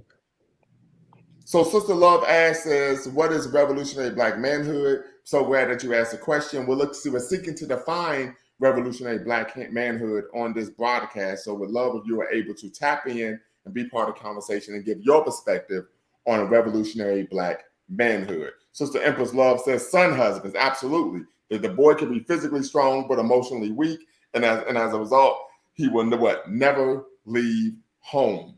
We see this all the time, right? That the young man, the women, but Dr. Umar Johnson, but Dr. Joanne Kunjufu talks about in one of his books, Raising Black Boys, that some mothers, not all, but some mothers raise their daughters and love their sons. The daughter goes to Penn State, the son goes to the state pen. The daughter's a Rhodes Scholar. She got 3 master's degrees by the age of 24. The young man dropped out of school in the 9th grade. He even talks about this in his book, groundbreaking book, revolutionary book, Countering the Conspiracy to Destroy Black Boys. This is a real issue. And Dr. Kevin Samuels, rest in peace to the Godfather, he talks about that most young men, unfortunately, not all, but most young men, we say most, not all, but we know that deception doesn't deviate from the rule. Most young men who grow up in a single mother household end up being beta males and punks. I've seen it my entire life. Hey, I wanted to ask you, I think this kind of pertaining to the topic. Have you ever read the book by, what's his name? Give me 1 second. Yes, sir. And Brother Mufasa says, the only reason a woman won't buy into patriarchy is because they have the luxury to. The U.S. system is upholding its feminist paradigm. Sister Love says, I agree. Patriarchy hurts men. So Love Ash, we want you to tap in. Please tap in and share your perspective on why you believe patriarchy hurts men. Definitely, truly want you to tap in and share your perspective. We really want to unpack that concept of why you believe patriarchy hurts men. Please. Oh, okay, I found a book. Just actually got it to come in. It's called Dark Ghetto by Kenneth Clark. I don't know. Have you ever heard of that book? Let me see here. I may have, but Dark Ghetto: The Dilemmas of Social Power by Kenneth Clark, because he talks a lot on these issues. The collapse of the black of the black home, the home front of the black community, and a lot of aspects we're talking about. He mentions a lot in this book. I haven't fully went through it, but I was just curious. Have you ever heard of it? I have not. Okay. Yeah, I think he did the doll test. Yes, sir. He was the first one to do the doll test. And I just kind of picked up one of his books called Dark Ghetto that I'm actually go through. And I want to mention the doll test. So I did the doll test with my daughter. I did it when she was 5. I did it when she was 9. And what do you all think the results were? I mean, based on who you are, I would assume that she did the opposite of many kids. Yes, she did. She did the opposite. Each time she picked the black doll for the smart doll, the pretty doll, the beautiful doll, so on and so forth. And I asked her, why did you pick the black doll? She said, because that's the one that looks like me. That's what she said, because the black doll is the one that looks like me. That's why I picked it for the positive attributes. And when she picked the white doll for the negative attributes, I said, good job, good job, good job. I'm joking. I'm joking. Nice. I didn't do that. But Sister Love said she was asking the question, does patriarchy hurt men? I would argue patriarchy can hurt men depending on how it is implemented, just like any household system of leadership, whether it be anarchical, whether it be matriarchal, it can be detrimental to everyone in the household depending on how it is implemented. What do you all say to that? I think if you look at it in our case, patriarchy is harmful to other men in the sense that black men versus white men, but they have a patriarchal system, and they have a network of men collectively working together globally that have hurt black men due to the fact that we lack that structure of networking with other men on a global front to confront the issues that is thrown up on us by white men. So I think in that respect that we are harmed by that patriarchy. And I'm gonna disagree with you rather quickly. Agree and disagree, right? And I disagree because one of the elders when I was in Chi-Town, shout out to Chicago, I would say that he says, Bakari, you're wrong. Just emphatically, you're wrong. And I said, all right, elder, Baba, you can educate me. He says, it's not white men, it's the white man and his wife. A good point.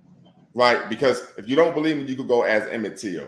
Oh, you can't. Right. My point exactly. It is the white man and his wife. If you don't believe me, there's a litany of literature on white women being partners in white supremacy. We've all heard of organizations like Daughters of the Confederacy, so on and so forth. In fact, I think I even have a website I can share with you all. So if you give me 1 second, I'm going to try to look this up.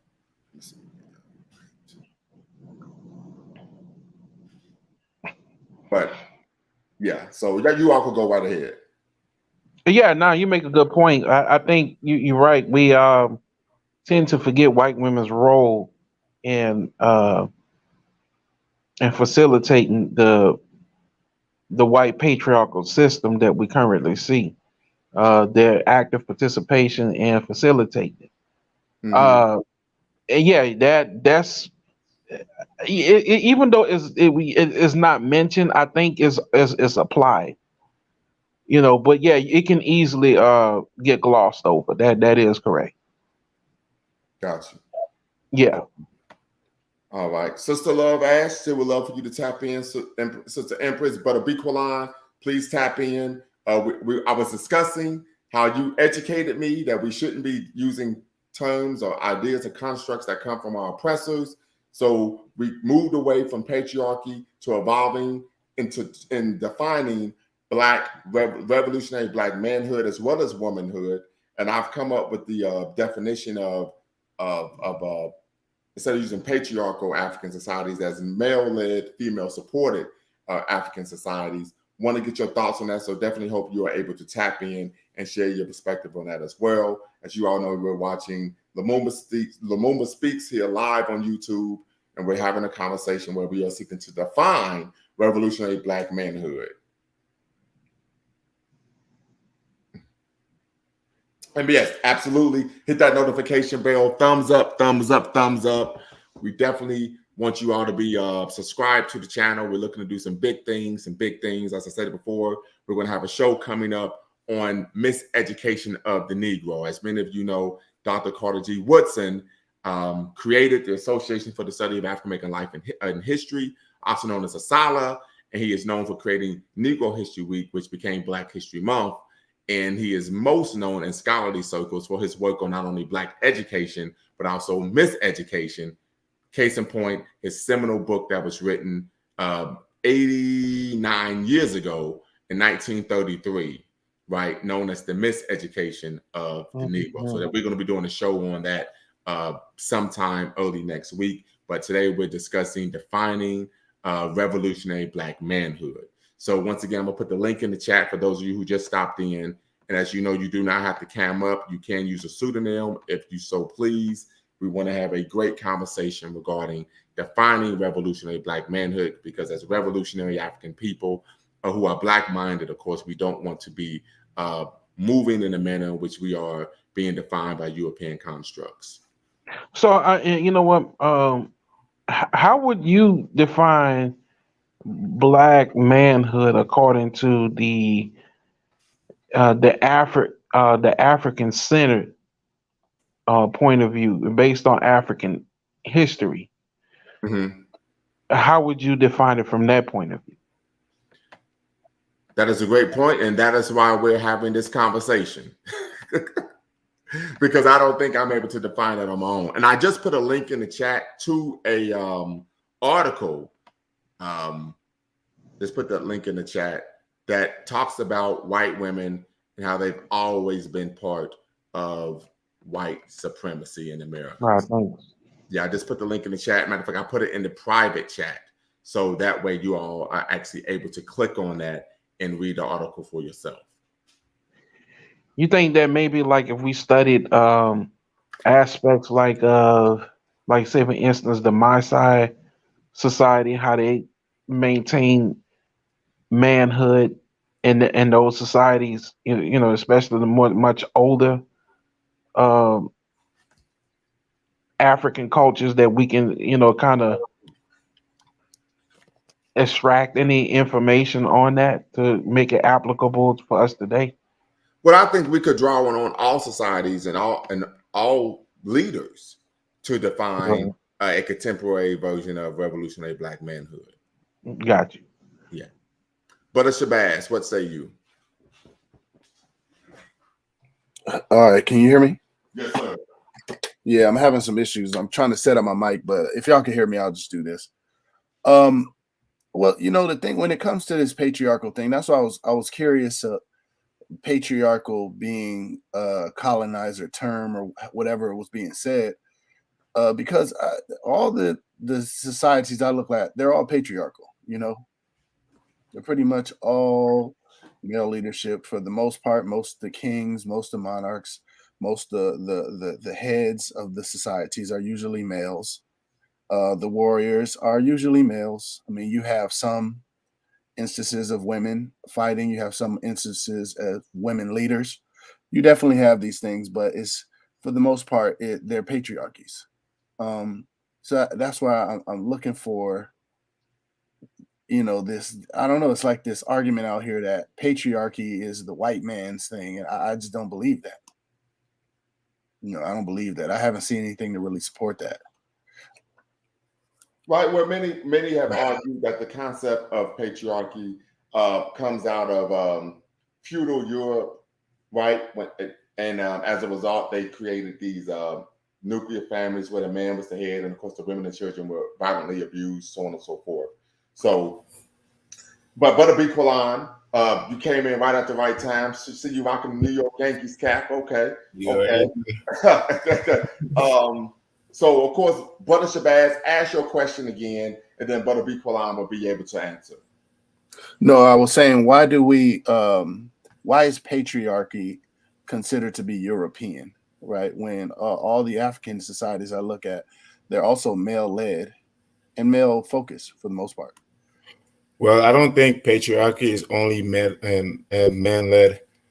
It comes with a lot of different factors and other things that you're not mentioning. It's not only by being man-led.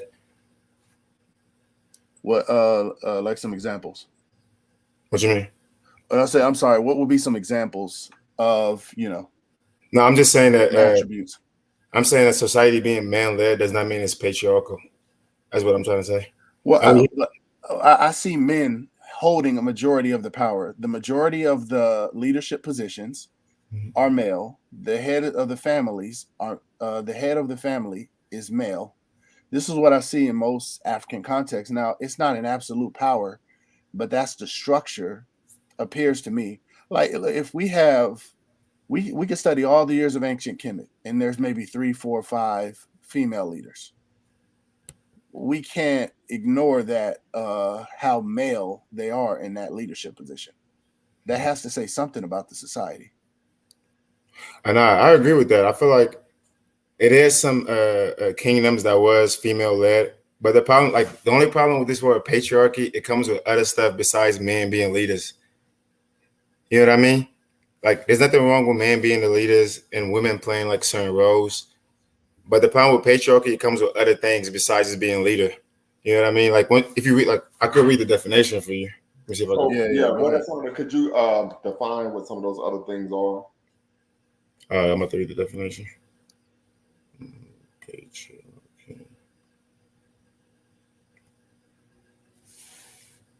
See, so with patriarchy, the male basically runs everything. In African society, there's no society where the male just runs everything.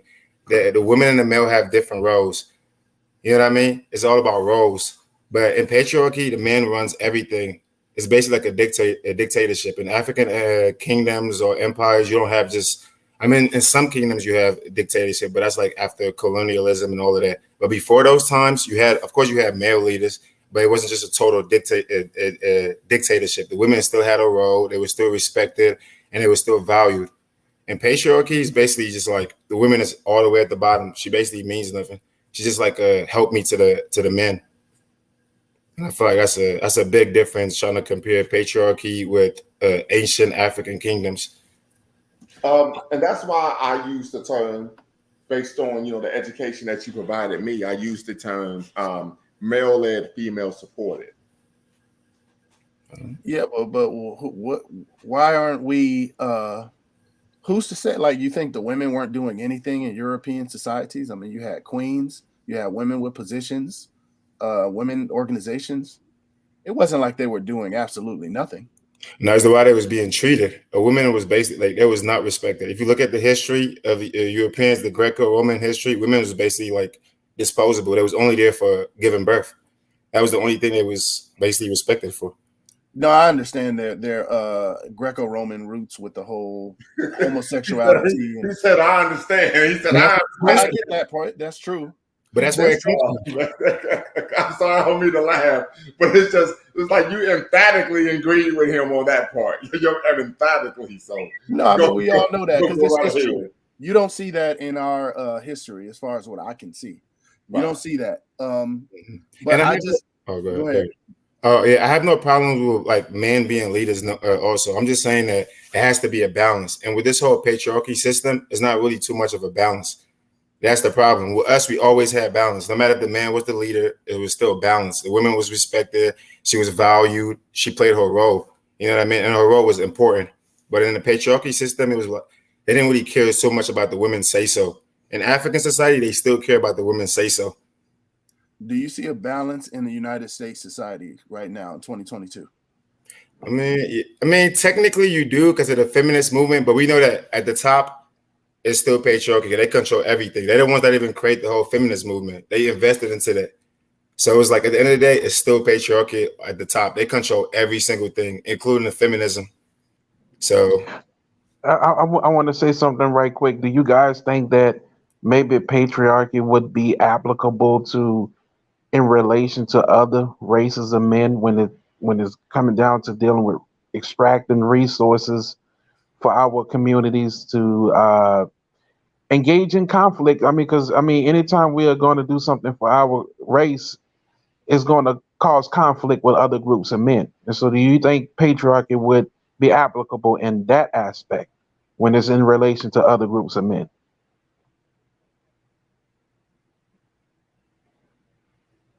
Whoever want to answer. You can answer, Mufasa.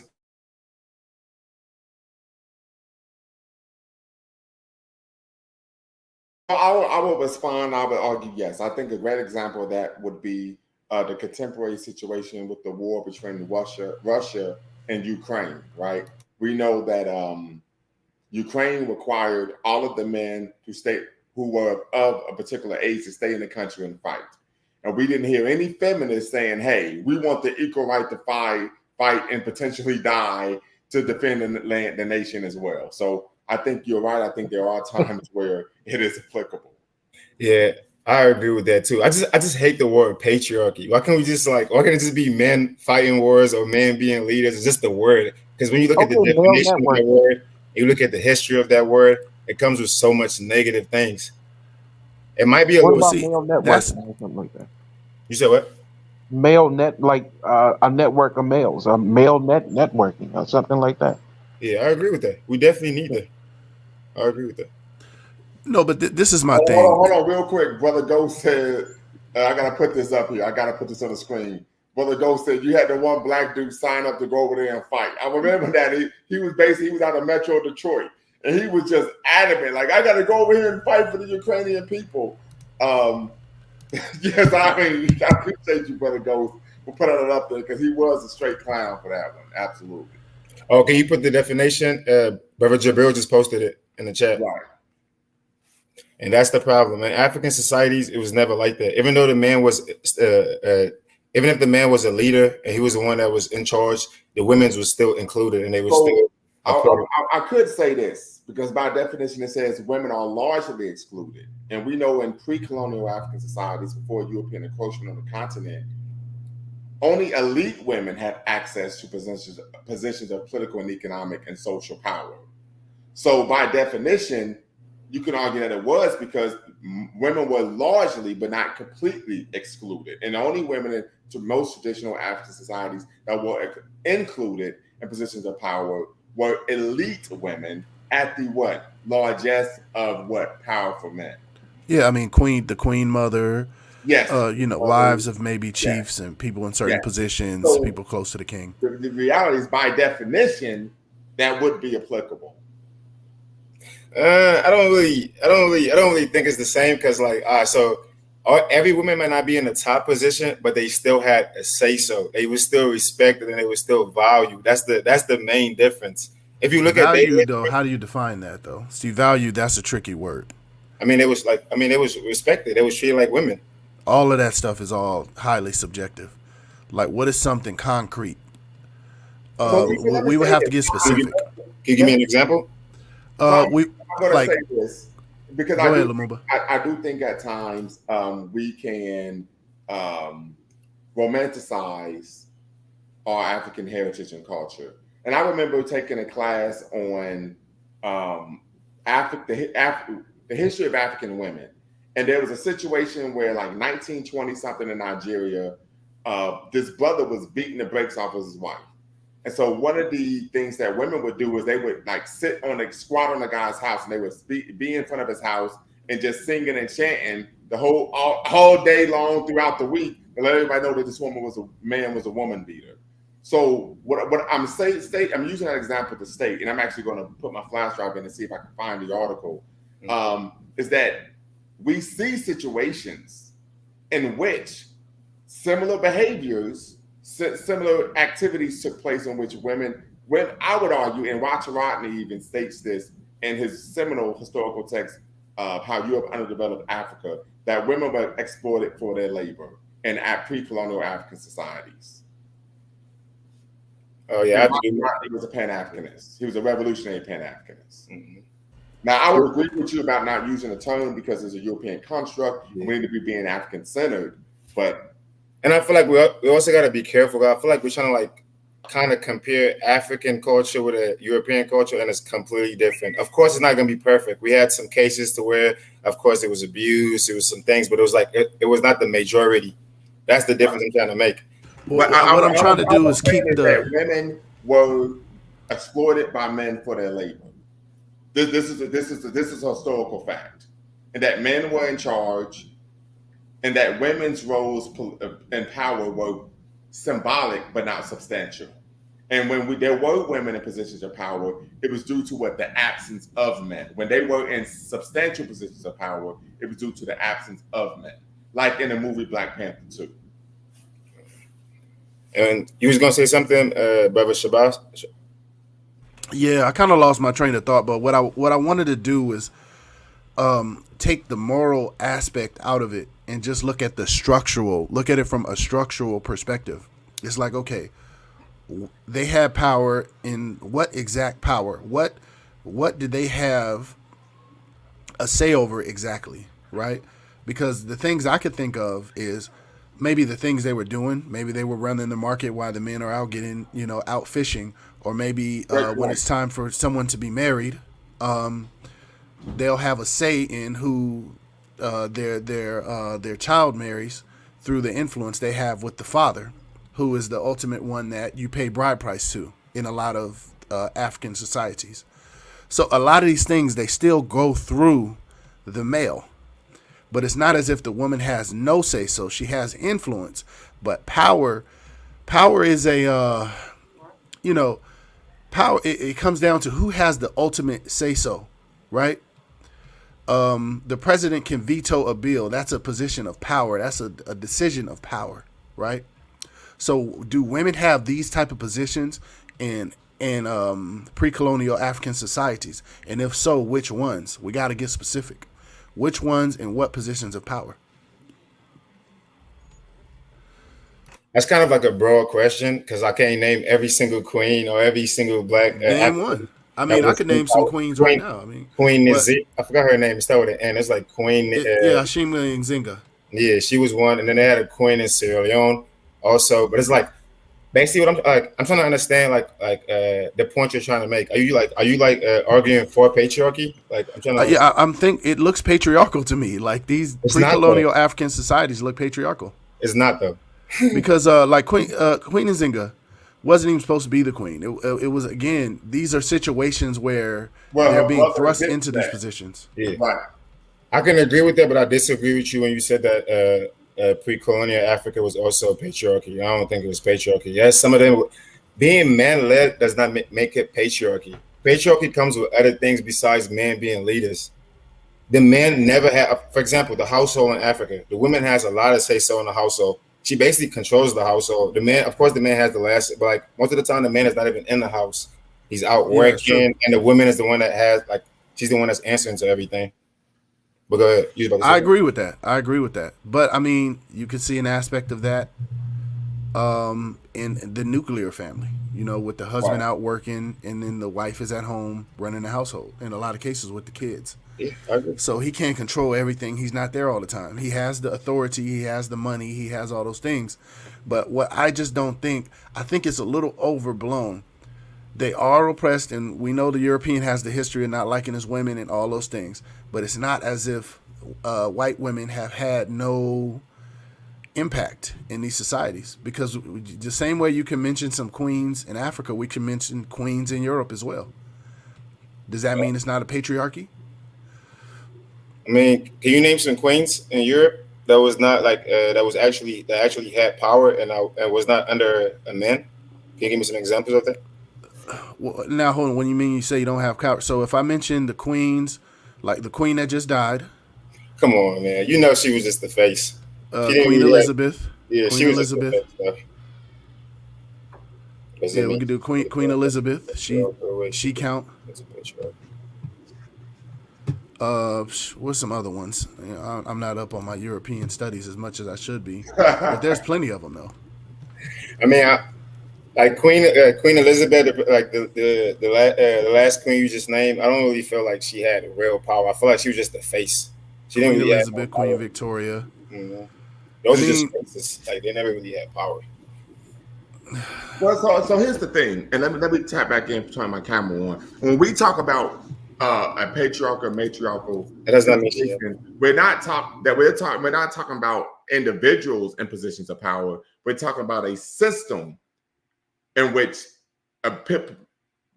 particular genders have social, political, and economic power. Now, one of the reasons we would be able to push back against the idea of patriarchal, because even though men had held power in societies, they were the preeminent voice, they made the preeminent decisions, is due to the fact that oftentimes women were giving a space to have economic power, so there will be some balance in the society. And so that's what would push it away from being patriarchal.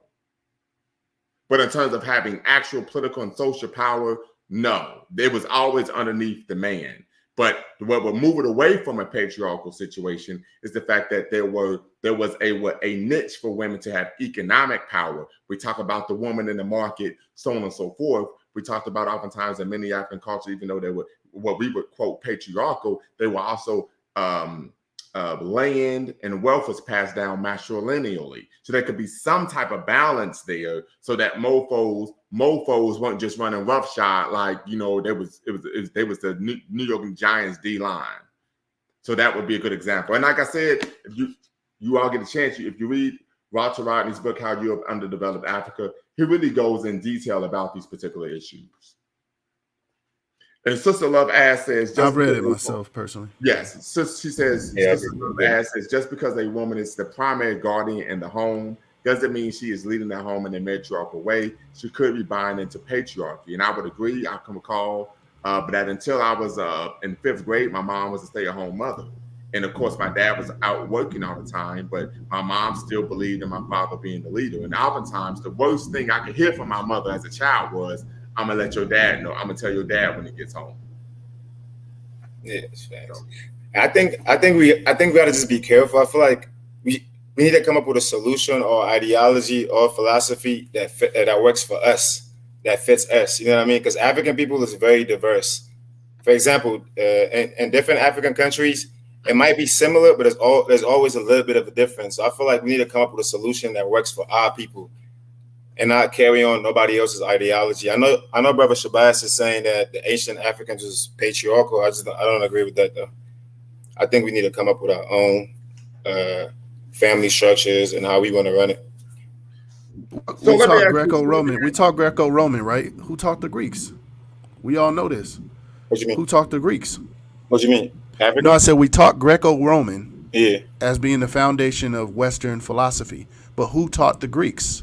Yeah, Africans. But you know what they did, See right? what I'm saying? So I think when we get into this trap. No, you can't do that. One mic.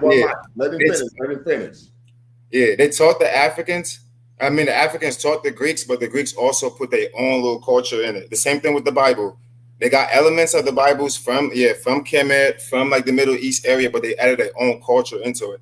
So it's still not African culture no more. It might be some pieces of African cultures in it, but it's not African culture. It's like socialism. Go ahead. No, I agree. But the thing is, we have to be careful with this thing about like us trying to run away from things like, oh no, that's European. When some of these things originally were our ideas.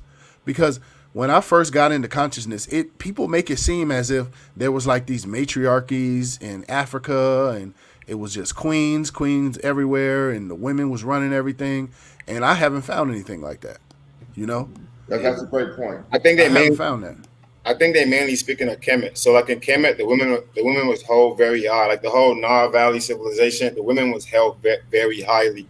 She was right. But there was only one that I know of, and if I'm incorrect, you can correct me. I wish Brother Dwayne was on the broadcast. I swear. Yeah, there was only one time in ancient Kemet where the woman was considered an equal to the pharaoh and was considered a co-regent, and that was when Akhenaten was king. And when he did that, along with changing the religious belief and social order of society, everyone went cuckoo for Cocoa Puffs. So I think what we're saying is, just because this happened at a one time in history doesn't mean it's representative of the whole. As we always state, as Kevin Samuels would always say, is the exception doesn't change the rule. And the thing is, you can't really, I think I would dare say, you would be hard pressed to find any matriarchal societies anywhere in the world. Yeah, and I don't believe in matriarchal society. I don't believe in patriarchal society. I believe that it's strictly a balance. There's a duality. That's how Africans that's how we operate our whole system. It's always been a balance. And for example, Mahat is supposed to represent what? Like in Kemet, they always held the women very high because they felt like the women was sacred. She was more spiritual. That's why they had Nut. I don't know about sacred. Yeah, sacred. They had Mahat, Nut. There's a reason why they named these stuff after these women. It was a reason why. Like I forgot the. Well, no, I mean that's because of duality. They were male as well as female deities. Yep, right. So it's not because one was considered sacred. It's just there was balance. Now they consider the women sacred because she gave life. Now, that's a fact. They definitely consider women sacred in Kemet because she gave life. Okay. No, I mean, but she doesn't give life alone. I mean, when we look at Heru's the story of Heru. She couldn't give life until she remembered her husband. and his phallus is what gave the life. So the woman alone wasn't giving life. I think you guys are misunderstanding what I'm saying. I'm not saying she's the only one giving life. They just held her up to that standard because of that. I feel like nowadays, like in this new society, it's like men are kind of competing with women and women are competing with men. And I feel like that's the whole problem with this whole society. It's like we're both competing with each other when it shouldn't be that way at all. And I would say this. I've run into a lot of women in the conscious community, quote unquote conscious community, that have told me to my face, I want to have children and raise them on my own.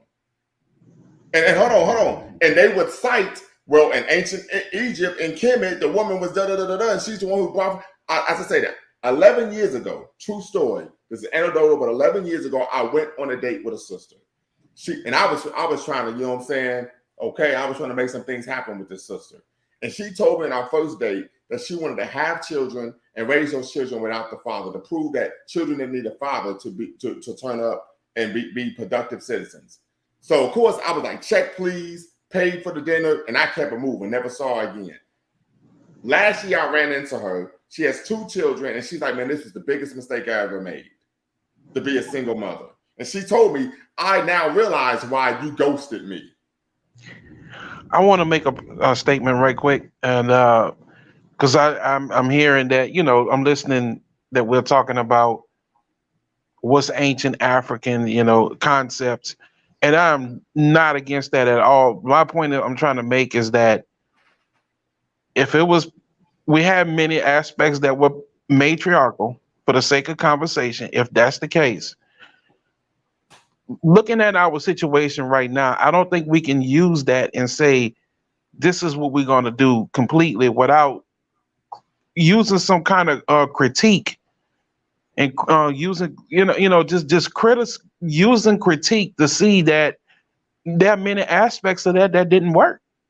So even if we say that these systems were matriarchal, and I'm not going to argue that point, but also you got to look at, okay, if it was so successful, then how do we end up in this situation? Well, and I think we have to look at it critically. Yeah, but that's like saying I can't run the triangle offense because it didn't work for 1 year. Exactly. And it wasn't also like I feel like we have to be careful with these words, matriarchy and patriarchy. I feel like it was always balanced. Even if the woman was a queen, it was still balanced. Like she knew her role. In Africa, I feel like the man and women automatically just know their role.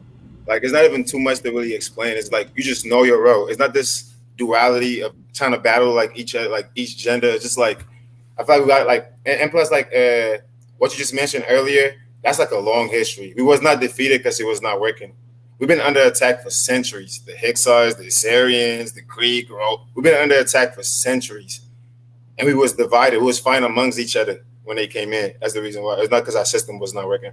Real quick, Sister Ash says, I don't believe this woman said this. I need a video. Well, it was 11 years ago, but I would tell you this much. I'm going to try to reach. I think the sister follows me on Twitter. I'm going to reach out to her and see if she's willing to come on. Of course, she ain't going to cam up, wouldn't want her to, and see if she will admit, and she told me this when we went out to dinner 11 years ago. This actually happened. Yeah, no, so what I put on the screen a second ago, that was actually from a book. That was a note that I sent to someone when I was reading. I think you put it on the screen a second ago, right, Lumumba? Yes, sir. I'll put it back up. Yeah, so that was... Can you zoom in a little bit? Yeah, let me see if I can do it.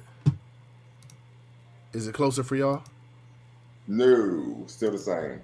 Wow, okay. Oh, no, wait, I got to do it like this. All right, is it moving now? Yes. All right, let me see.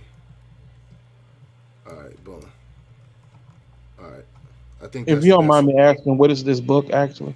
All right, the name of this book is Fundamentals of Orisha Lifestyle by Obafemi Origunwa. I'm going to say this is on page 67, and I'm going to see if I can connect the footnote because this is a well-noted book.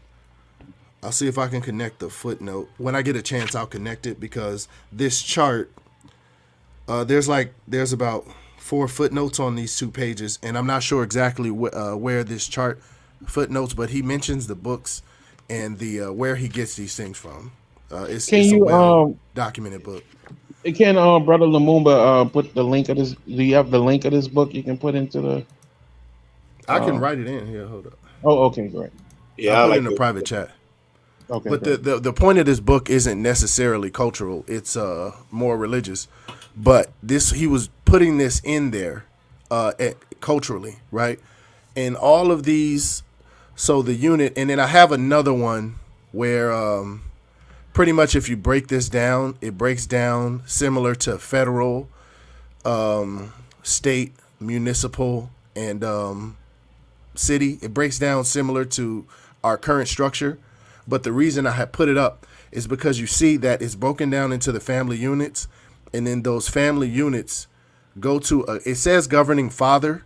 And you have to be careful with father and things like that because the Yoruba language is not very gender specific all the time. But these positions, the Oba, if you look in the middle row, 90% of the time these are men in these positions, right? And these families are headed by men. When they're mentioning these nuclear families within extended families, these are also male-led. And that's a great example of how, I was telling Brother Kenyatta that there were nuclear families in pre-colonial Africa. That was not something that was just only germane to Europeans. Well, I think nuclear family, I believe, carries some other connotation to it. I think it's like I think it has to be contextual to the Industrial Revolution or something like that. I think that was the point. Okay. So are we speaking about the household, or are we speaking like the whole society? Yeah, this is the society, but it's structured from households. So when you see that, every town has a Bale, right? He put Bale, but it's pronounced Bale. And that's all the families in that town elect a Bale to represent them. It's just like these things, they work literally. If I could put this other one up here, it works just like a mayor or anything else, right? Mm-hmm. And this is how it works, but it comes from the families. Let me see if I can put this in here. Hold on. All right. Can you see it now? Yeah. And that's basically, if you really look at it, this is how it works. Federal, the Oba. I don't know if you heard, the Oba is the main of the entire kingdom. The Olori, that's of the state area. Then it goes municipal, household. Same thing. But it's family based, and it's for the most part male led. Yeah, I have no problem with men leading. I just don't feel like we should lead the way the Europeans lead. African male, we lead in a different way. We don't lead the same way the Europeans lead, I believe. And for example, even with the Orishas, like the Yoruba, like the spiritual system, the woman was still held up very high. She was valued just like the man was. It was never really just one above the other. Even if the man is leading, it's still like, you know what I mean? They weren't denigrated like they are in European context. No, that's my only argument I'm making. I don't have no problem with women. I have no problem with men being the head of the household and the woman being the neck. But she had, you know what I mean. But she also plays an important role. But I don't think it's equal though. Quick. But this is why I stated that patriarchy is not monolithic, and I think we have to understand that. So looking at patriarchy from an African context, when a person says patriarchy, doesn't mean that you're simply trying to emulate Europeans. Patriarchy, hold on real quick. Patriarchy looks different in Africa. It looks different in South America. It looks different in East Asia. It looks different in the Middle East. Right? It's not monolithic. And that's why I said male-led, female-supported. I feel like the only reason why it's dangerous using these words, because I feel like African women are still sooner or later, they're going to be using the same words like feminism. They're going to be doing the same thing that's happening in Europe. It's going to be the same thing. Well, I mean, that's already taking place. Nah, but it's not as spread across Africa as it is in the West. In Africa, there's still some places where everything is kind of, well, not everything, but the family is still intact. You know what I mean? Like in the West, everything is just like the nuclear family is under attack. We all know what's going on with feminism and all of that. In Africa, they still trying to bring it into that. Speaking of that, I don't know if you've seen what just happened with Biden. You seen what Biden just did? No, what happened? Yeah, I guess he's investing. Like he says, he's all all into Africa's future now. So he's planning on investing, I think, like $55 billion into Africa within Yeah, the next I year, listened to his speech Yeah, I've at seen the. that. which is a trap. What do you guys think about that? I think their goal. Okay, so what they want to do with that major investment, they want to increase Africans' access to the internet, basically. So what that major project, I believe it's a $350 billion, not direct investment, but companies investing, right? A collection of different companies investing, and I believe the United States. I think he pledged a 300. Man, I believe I forget, it was like 250 million or 300 million direct investment. But they want to increase our access, or African access to the internet. But we all know the goal of that is to get them, that's more Africans on Facebook, more Africans on Instagram, more Africans with access to all these things, becoming customers, and to the lifestyle that they're putting out and the products that they're pushing out. And again, like I mentioned the last time I was on this show, another statement he made, he said, we want to help these women empowerment, women-owned businesses, all these feminist talking points that undermine the structure of African societies. So the goal is to make more African customers and undermine African culture and society, right? They try to come in with all the homosexuality, try to get the bills down, and the African presidents haven't been standing for that. So what they're going to do is they're taking the subversive route. So they'll come in, they'll get all your kids attached to Instagram reels and all this, TikTok, whatever the case. They get your kids, well, they don't control TikTok, but the ones they control, they get your kids addicted to them. They keep pumping out all these images, all this pro LGBT and all this stuff, right? And then they empower, quote unquote, they'll empower your women and undermine your cultural structure, empower your women to where they just get money on their own and they're independent. And then once they do those things, the homosexuality or the LGBT cultural things that they've been trying to push, they'll push themselves. This is the agenda that I saw from listening to that speech. You are 100% right. All they're trying to do is gain more power and control over the continent. That's literally all they're trying to do. I agree with you 100%. The thing is, in the end of the day, they're going to do a lot of investment, but we just have to understand, and the funny thing is, if you watch Arise News, my favorite Nigerian video outlet, at least, is Arise News. And there's multiple contributors on the show saying all of these things. Like, hey, there's like three, if you go to their YouTube channel, where they're like, yeah, America is here for America. This is not for Africa. This is for their own interests. Like, this is what they're talking about. So they understand it. But the question is, when $350 billion moves in any direction, some things are going to change. But are you going to be in control of the change? Are you going to benefit from the change? Right? And I just see too many people falling for this the woman empowerment thing. Like it even sounds bad to speak against that. But, we have to really be able to understand the game that's being played here. Yeah. And I don't think it should ever just be women empowering. It should be the black family empowering. I feel like whenever... The same thing I said yesterday or 2 days ago. Yeah, I don't agree with just this one-sided... But I'm going to let brother... Sister Empress Love says the men of the community should be empowering the women, not foreign investors. I think someone said that on the show. That was me. I said that her husband should empower her, not the USA. You see how we all on the same page? Absolutely. And I agree wholeheartedly. I believe I agree too. It has to be the black man and the woman being empowered.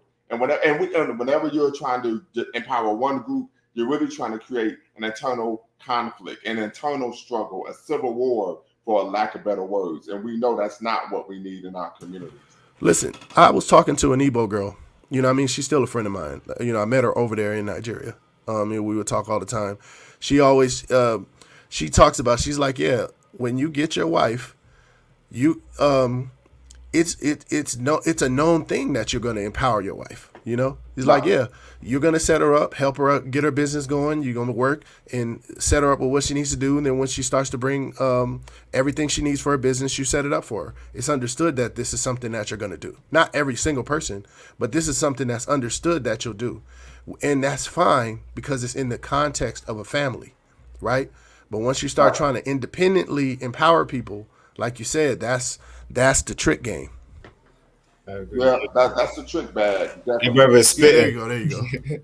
That brother is spitting. I agree with that because like that's all they do. They come in to undermine. Like right now, they're giving black women this illusion that they actually have power, but all they're doing is undermining them so they can destroy the whole black family unit, which is working. So I definitely agree with you.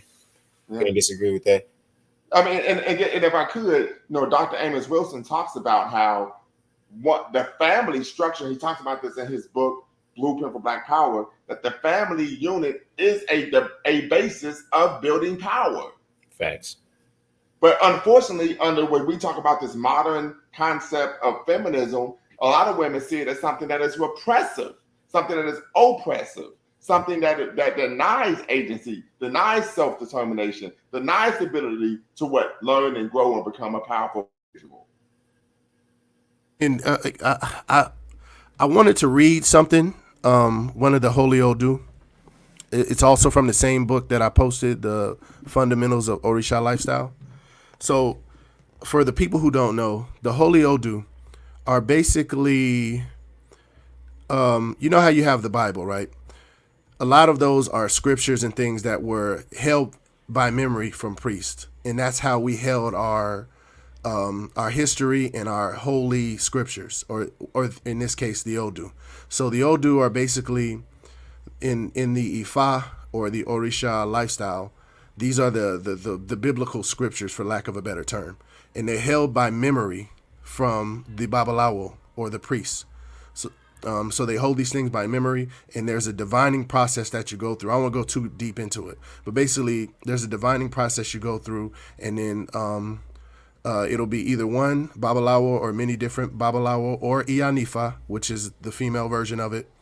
And they'll mention these different things off, and then depending on what situation you're in, one of these different Odu might apply to you, right? Now, I want to read this one because this actually is something. So Orumila, I'm trying not to go too deep, but Orumila is or Ifa. It's Orumila is Ifa. Ifa is Orumila, right? Orumila is like the main priest in one of the top Orisha in the Orisha lifestyle, right?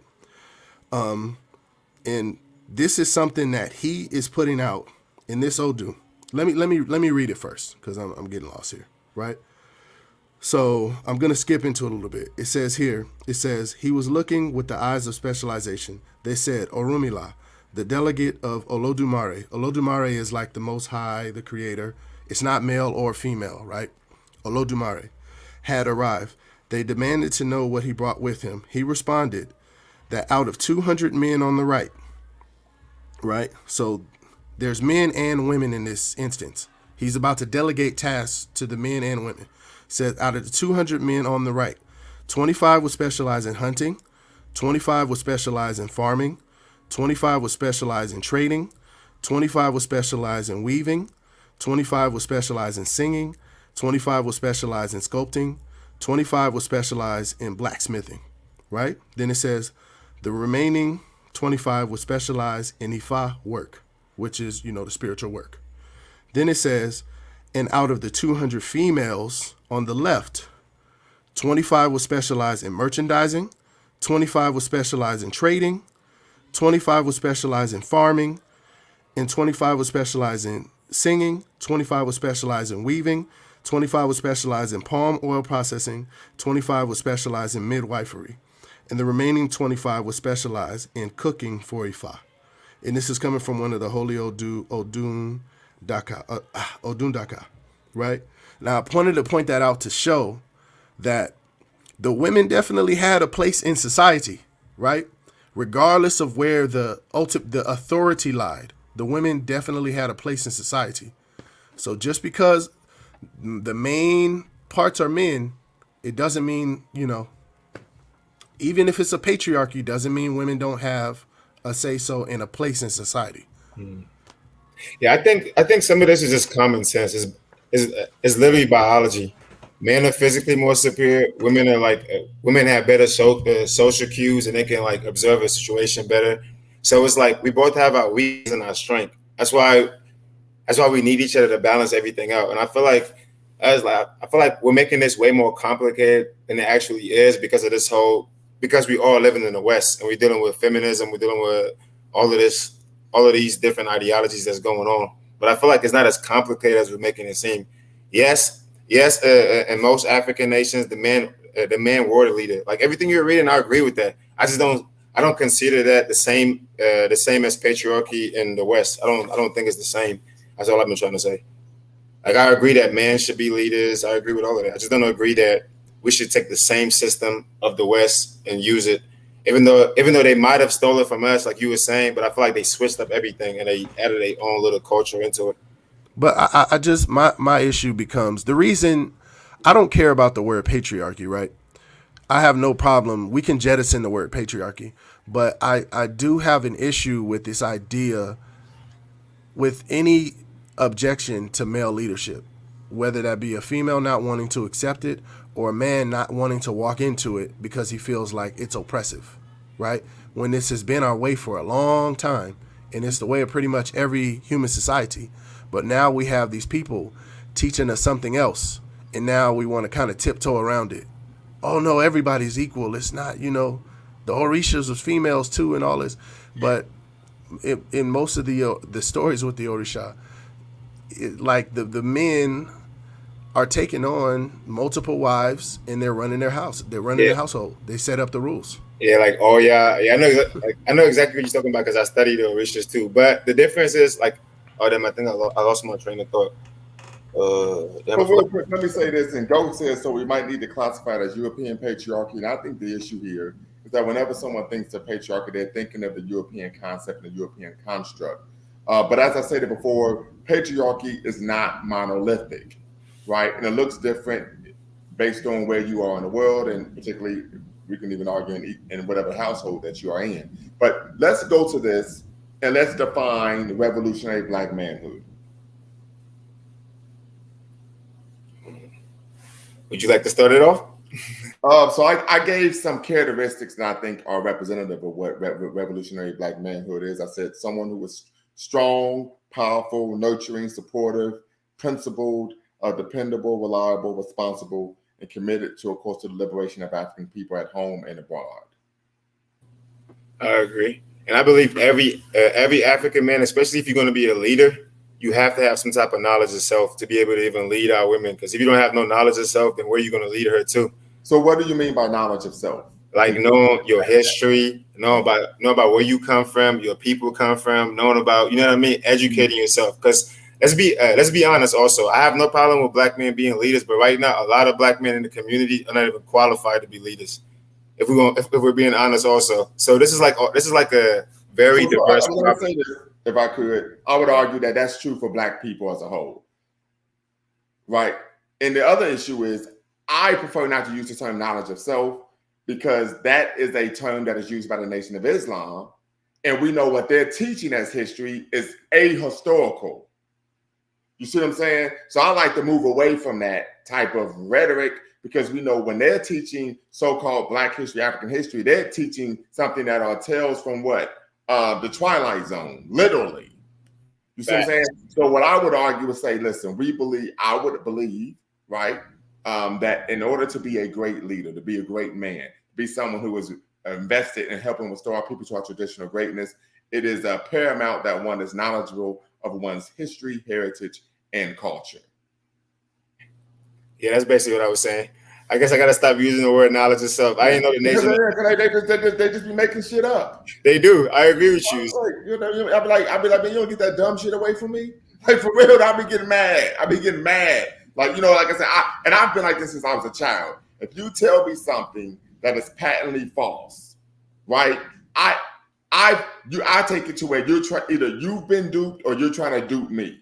And if you're trying to dupe me, that means you're dangerous. I agree. Right? Mm-hmm. So, and what I meant by equal, I mean like we're equal as human beings. We're not equal as men. Like, because men and women are very different. And if you're different, you're not equal. I'm very aware that I'm saying you're equal as human beings. That's what I But mean. that's a lot of confusion, though. I mean, no, it's true though. We are equal as human beings. And see, and that's the problem We're with not this equal. whole Western society. It's kind of like, who said that? Who said that? I mean, Mufasa said that men and women are not equal. Okay. And then just period. There's no elaborate. We're not equal. I mean, listen, I can almost see from 100 yards, I can spot the difference between a man and a woman in most cases. You know, I mean, you know, outside of the nonsense they're doing today. Mm-hmm. You know, men and women are just very different. You know, you can immediately, in every measure, you can see the skeletal structure is different, the muscles are different, the brain is different. You know what I mean? Different systems in the brain have different shapes. Yes, we're definitely different. I mean, we got different parts. We're not equal at all. Hold on. Are you saying we're not equal as human beings? Yes, that's what I'm saying. Oh yeah, I definitely totally disagree. And that's I'm saying we're not equal. So why are we using the word? One mic. We're going to have this conversation, but I would love for both of you all to cam up when we have this conversation. Can y'all do that? I can't. Hold up. I got yeah, I'm in a crazy thing. Hold up. Let me. You know what I mean? I need both of you all to cam up, and then we're going to have this conversation, and I'm going to let you all have a free-for-all respectfully. And what we're going to do here at Lumumba Speaks is we're going to attack the argument, not the person, right? Because we believe in respect, right? So we're going to attack the argument and not the person. We do know that oftentimes many people argue that the unofficial eighth principle of Kwanzaa is what? Heshima, respect. So we're going to attack the argument and not the person, but a love for Brother Shabazz, and I believe he's squaring some things away so that he could cam up and he could be part of this robust intellectual debate that we're having. But individual says his, I would rather say class consciousness. I would agree. I think class consciousness is very important.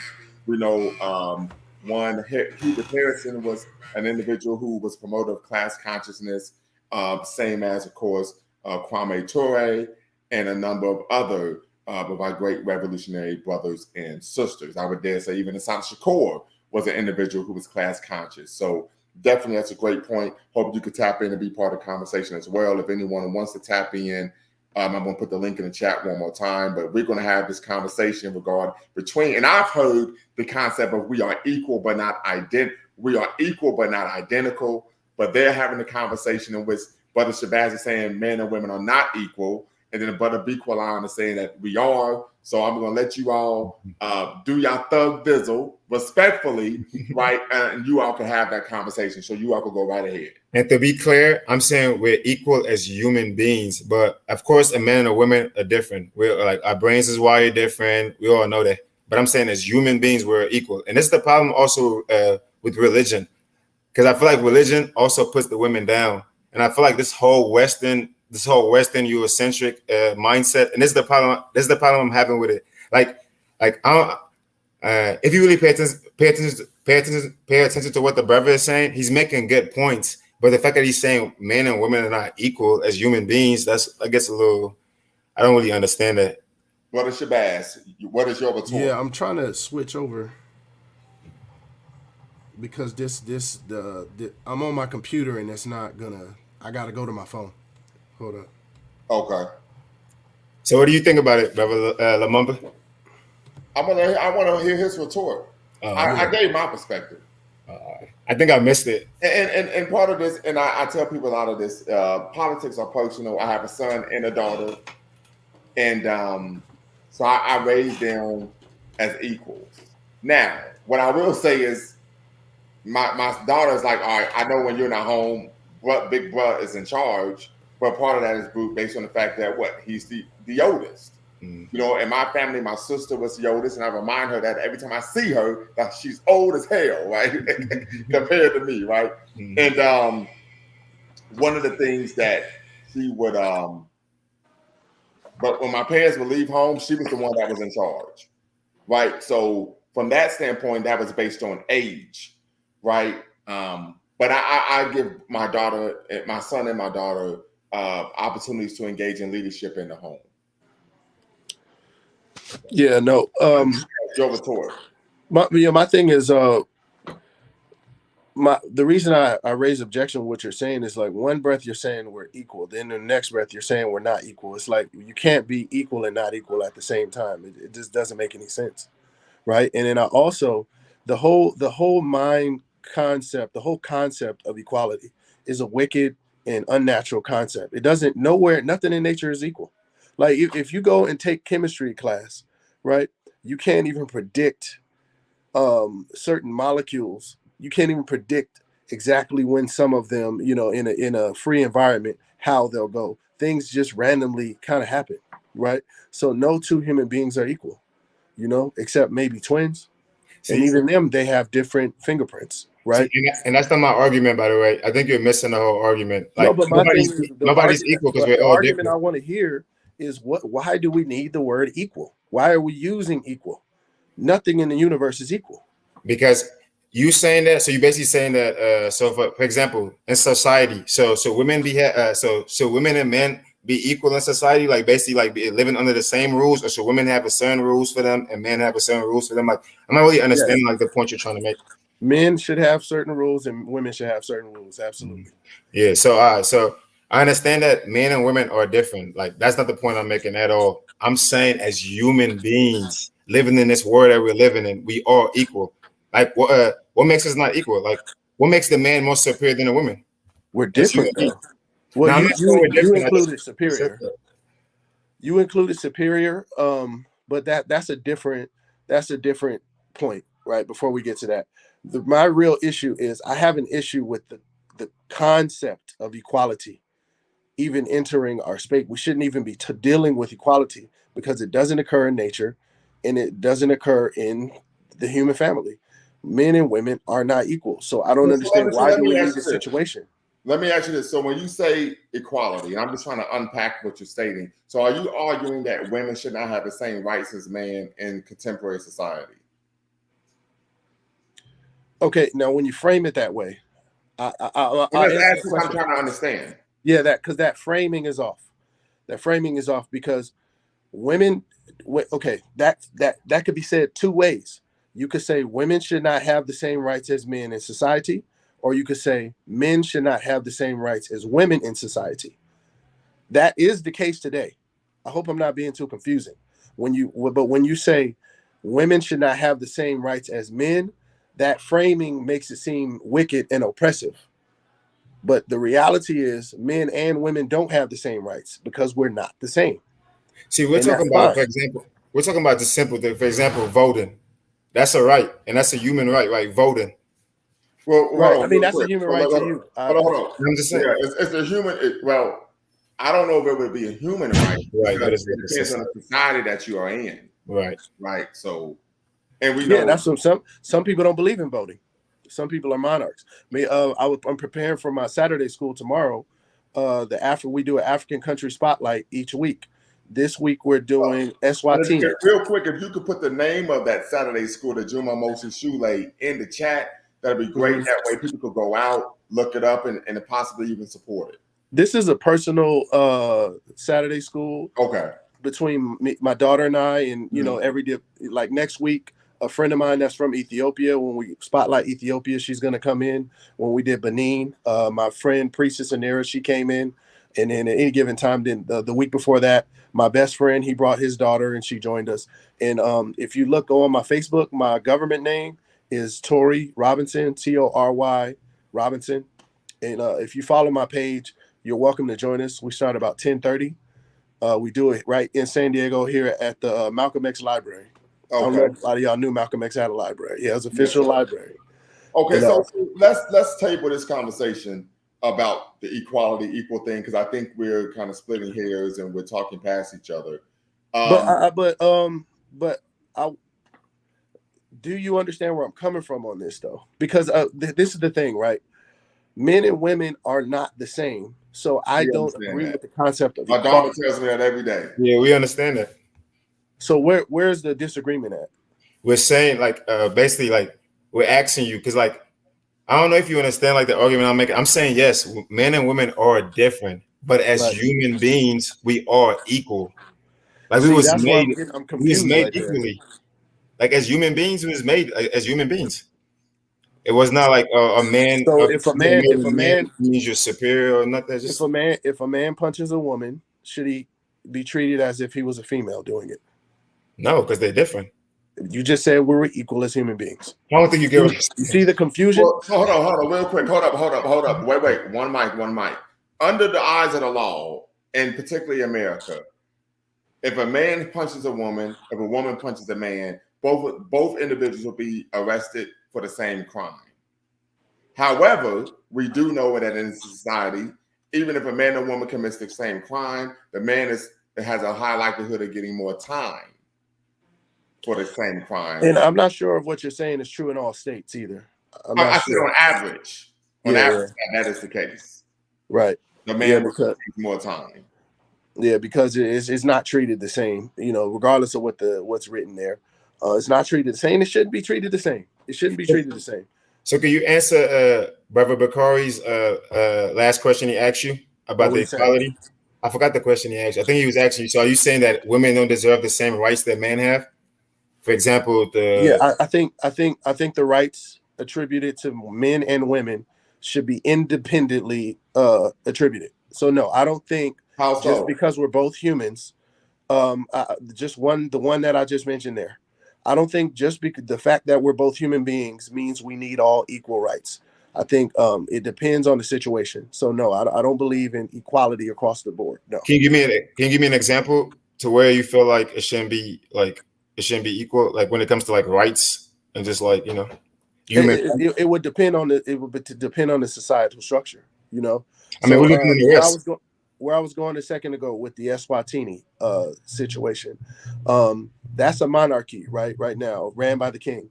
When you look up Eswatini on Wikipedia, the first two names that pop up under the ruler is going to be the king, and then the queen mother, right, is the second name on the list. These are both gender-specific positions, and they're traditional positions. So in that context, I will be okay with maintaining that. We're not gonna have a queen father for the sake of equality, unless it's totally necessary. I would maintain that tradition. I would maintain the tradition. I think you're misunderstanding what we're saying. Like, I'm not saying that at all. I'm not saying that. Yes, we all have roles. So let me ask this question. Do you believe that men and women should both have the right to vote? In certain contexts, yes, and some no. Can you give me a context in which you do not believe that should be the case? Like I'm not against women voting. No, all I'm asking is, can you give me a context in which you do not believe that is the case? Well, we could. This is what I would do. I just need you to answer the question. No, I said we could do it in this context. Okay. We could do it in the current American context. We could do it. Obviously, logistically, we couldn't. But I would set it up to where the man would vote, but the wife would know the vote of the man. The man would have the vote, but the wife would know the vote. I would do something like that. So you're stating that you would want to go back to the point to where only the man was allowed to vote. I'm open to that. I'm open to that. Okay. I don't think it's totally necessary, but I'm open to that. Okay.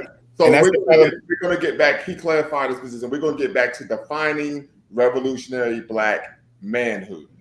And I feel like why are we defining it? Okay. And Sister Love Ash is like, huh? So Sister Ash, tap in and be part of the conversation and give your perspective. But because I think we're going to go down a rabbit hole here, and I'm not into being. I want to go down the rabbit hole though. I want to focus on defining, because that's what this broadcast is about: defining revolutionary Black manhood. I gave my perspective. I gave some attributes and some characteristics that I believe are rooted in the revolutionary Black manhood. And I would like for those who are part of this conversation to give their concept or ideas of attributes of revolutionary Black manhood as well. Well, I agree with everything you said. Oh, go ahead. I've been talking too much. Go ahead, Brother Nate. Yeah, I just want to say, I'm just curious, why is manhood in this context is only defined in relation to women and not necessarily in relation to how we deal with other groups of men? So, I understand that, but I need you all to define revolutionary Black manhood. Because Well, I would it's say, almost midnight here on the East Coast, so I'm gonna need that to be defined. okay, well, I would say revolutionary black manhood in relation to other men would be No, just period. Revolutionary black manhood. It doesn't have to be in relation to anything. Just your definition, or if you could give attributes or characteristics of what you believe a revolutionary black man is. well, in conclusion to what our situation is, it would have to be in relation to other groups of men because other groups of men are exploiting us.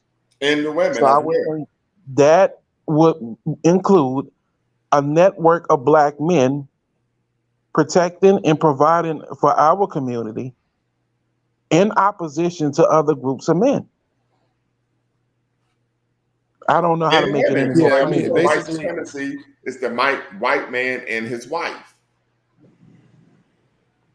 Okay, yeah. yeah. I mean, yeah, but it ultimately it will go. It would be in opposition to other groups of men. I mean, because that's technically what patriarchy would be needed for. I mean, it's black men, right, setting up institutions, independent, unapologetically black institutions, right? Right, Which include the family, the businesses, right. the governments, and other institutions. By definition, that's revolutionary because you're breaking from this Western structure. Mhm. Absolutely. Okay. And I, Sister Love Ash. I don't have a comment right now. Okay. Well, I mean, I saw that you posted some comments before, like you you said, gonna Mom, that it. So if you wanted to tap in and share why you made those comments above, you can. Which ones? Like So the latest ones? Because I was lost. yeah, about the African men and women. Hmm. Like about the equality. Yeah, I yes, kind of want to hear your perspective on that. So I Yeah, was having no women got to confused say because nothing. like, okay, I was more so confused on the voting part. So you're saying that like we should just know what our man voted and then that's it? Yeah, so you know that women only been voting for what 70 years or something like that, Yeah. maybe the 40s or something. So before it wasn't about it was always about just 100 years. what is it 100 years? About 100. In the 1920s, I think the 28th Amendment was passed that gave women the right to vote. Okay, all right, yeah, I accept that, something like that. So but it was one man, one vote. I felt like Well, at really, it was least white man. It was white man one vote, but yeah, exactly. Well, no, the black man was able to vote before the white woman. well, for a brief period of time during Yeah, Reconstruction. yeah. So the black man was even able to vote before the white woman. And I was saying, I'm like, okay, I feel like at least if you're gonna limit it in that manner, I feel like the wife should be able to know what her husband is voting, because that gives her a chance to protest his decision, or at least for them to discuss it as a family or whatever. Even though they should be doing that anyway, but I would do that. But I have no issue with male only vote. And I know that this sounds crazy to people, but a lot of these are new concepts. These are Western concepts, and they have implications that go deeper than what people think. I don't accept all these concepts just because they're common knowledge, like, oh, everyone's equal. No, not in my book, because I don't look out into nature and I don't see that. And I don't read the Holy Odu and hear Olodumare and Ifa. I don't hear them, yeah, this is equal and that's equal. I don't see that. Right. So I reject that. I That's think not But you. it's what also like, what good is it in me knowing? So if I protest the vote, what good is it in me protesting the vote? Because you're gonna do what you want to do. I mean, not really. Not really. I feel like women have influence on men. Like dude, a woman could go and say something. I've seen it with my own eyes. I seen a woman run into and tell her husband something, and he came out swinging at people, ready to fight. So I don't what know did you why we see with? gotta act. Why we act like women are just powerless and they just don't have any. We're not I acting don't like buy women into are that. powerless, but it's also like, okay, if you're supposed to be the leader, like, okay, yeah, you heard what I said, but you're gonna do what you want to do. That's true, but if you In can that know, you particular can. context, I don't really have power. You just took away my voting power. I don't really have power. I'm just like, oh, I know my husband voted this. I don't agree with it, but it is what it is. No, that's true. That's true. But you don't have the power, but you have influence, right? And I feel like in the context where when that family is where that vote comes from, you have to focus on being a family. You can't split up and just say, oh, well, I'm voting as a woman. You have to vote as a household. So the influence that you have to use, you're going to use it inside that household, opposed to So splitting off. real quick. So I've never heard a concept in any political theory or philosophy where people have to vote as a household. People tend to vote based on what their values are and what they believe is best for not only their person, but also the community that they live in. So Right. I've never heard a concept of people have to vote as a household. No, but people don't vote as a household, but people vote as blocks all the time.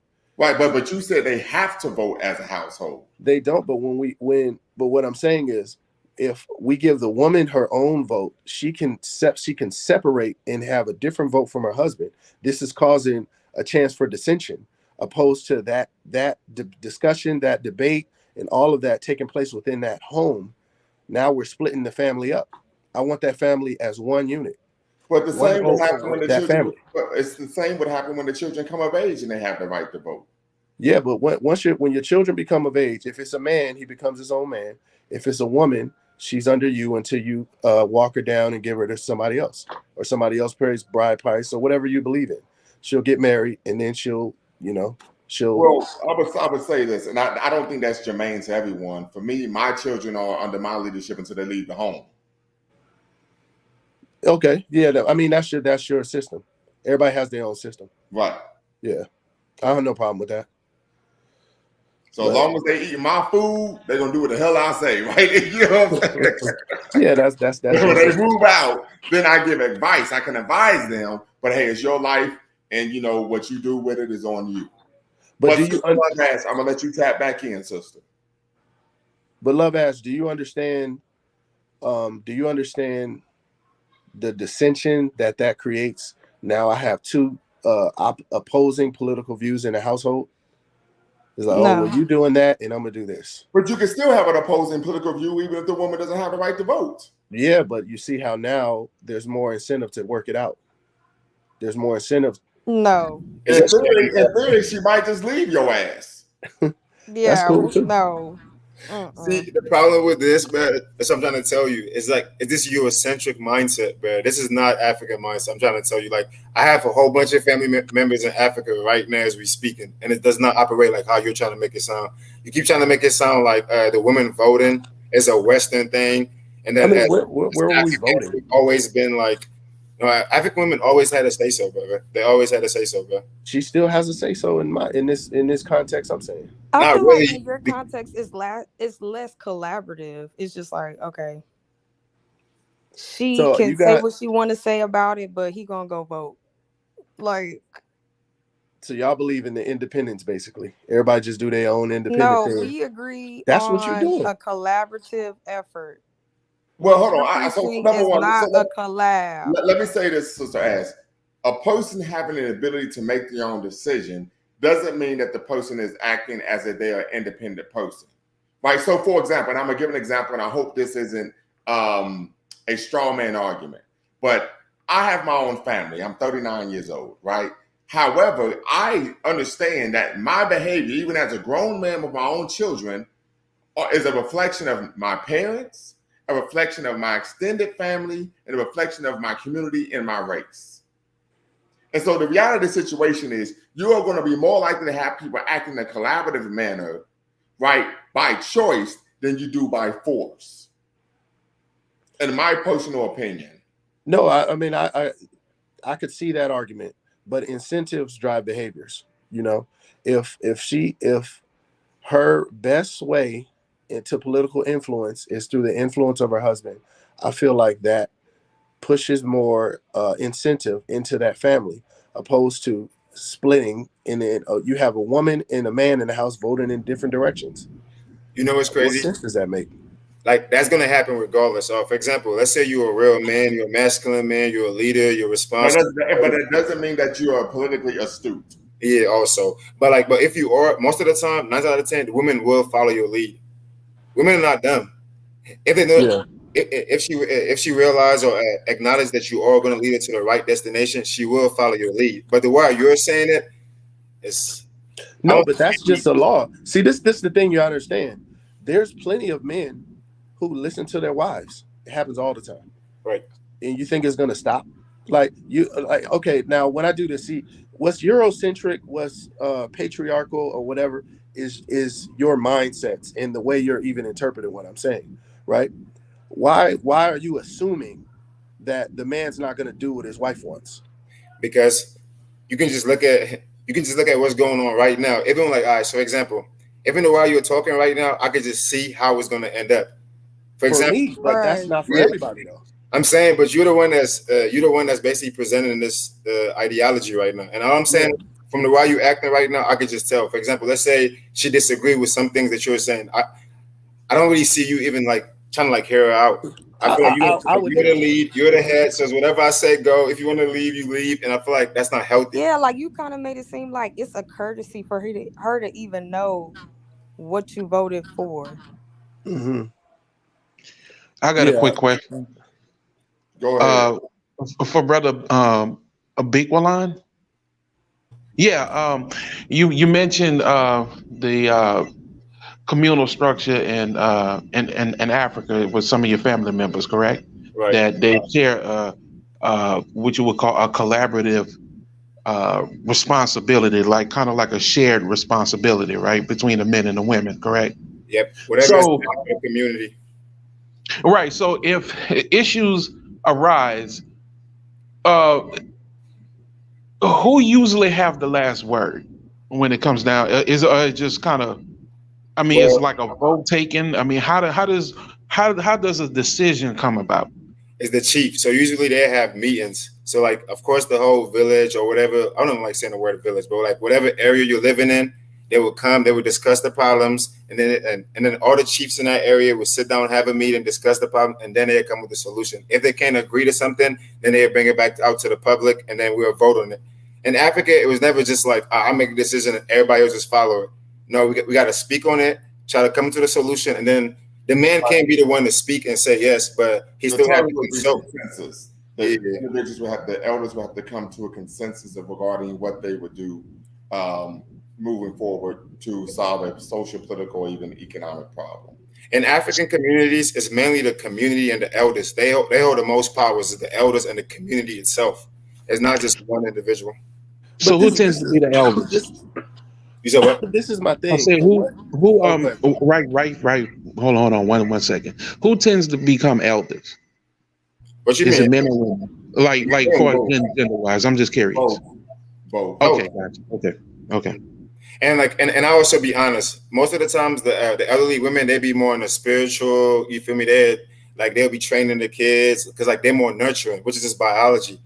You know what I mean? Because most women do not want to do physical labor. We all know this because they're like their body's not set up the same way our bodies are set up. Like some of this stuff is just nature and biology.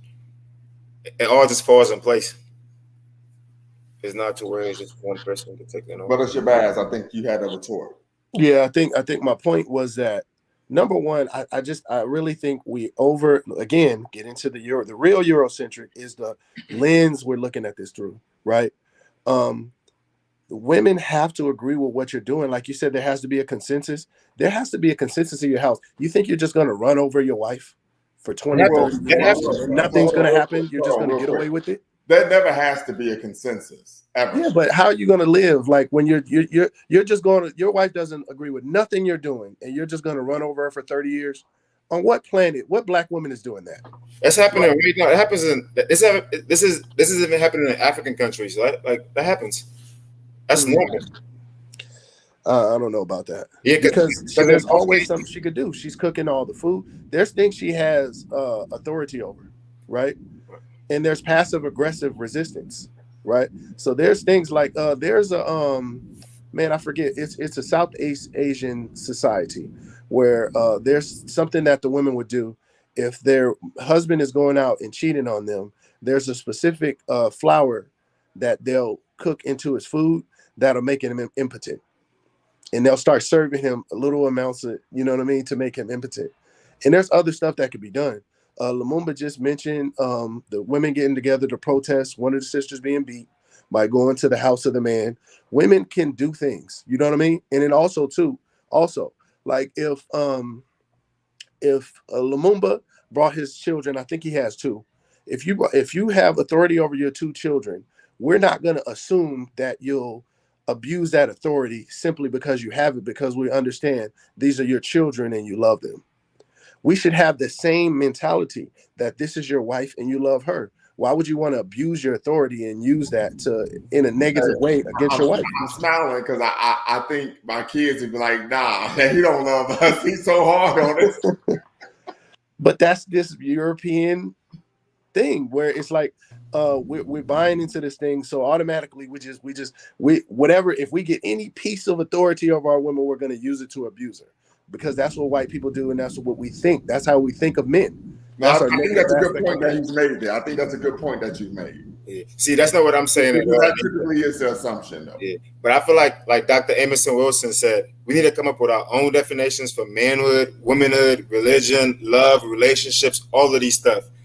You know what I mean? Because everything you were saying, even though you're saying it's not Eurocentric, it's still Eurocentric to it at the same time. Because like that's just not African centered. And I feel like so I believe what Brother Bakari is doing really is needed. We got to come up with our own definitions. And I feel like, see, this is the problem, though. This is the limitation of what you're saying. Mm-hmm. You can't. Voting is Eurocentric. Like, no, it's not. One man, one vote. What African society was doing that? I mean, they vote, but it's a different structure. It's not the same way as the Europeans voted, but they definitely had a voting system. Like we had a government system, we had Democrat, like it wasn't called Democrat, you know what I mean? But like we had all of these ideologies and philosophies. We just had them in different forms. Africans always did not go around the village collecting a vote. It wasn't like that. It was done differently, bro. That's why villages they come together. Like, come on, bro. It was a meeting. But that's what I'm saying. So let me say this. Yeah. Brother Nike says in traditional African society, the women are in charge of the market since they control the economy. This is something I mentioned, I think, at almost near the beginning of the broadcast. But let's get back to this conversation regarding defining revolutionary Black manhood. And what we want to focus on are particular characteristics and principles of revolutionary Black men. So this is what we want to focus on. We want to define revolutionary Black manhood, not in terms of something that's pluralistic, but in terms of characteristics of the individual man. So we want to have people lead the conversation tonight with tangible nuggets, and then I would charge the sisters that while they're here on the broadcast to come up with some characteristics or attributes of revolutionary Black womanhood. So we're going to go around, and then of course we're going to call it a night. So, brother Anike, I hope you could tap in. I'm gonna put the link in the chat, and I would definitely like to get your perspective on this as well. But once again, we're seeking to define revolutionary Black manhood, attributes and characteristics.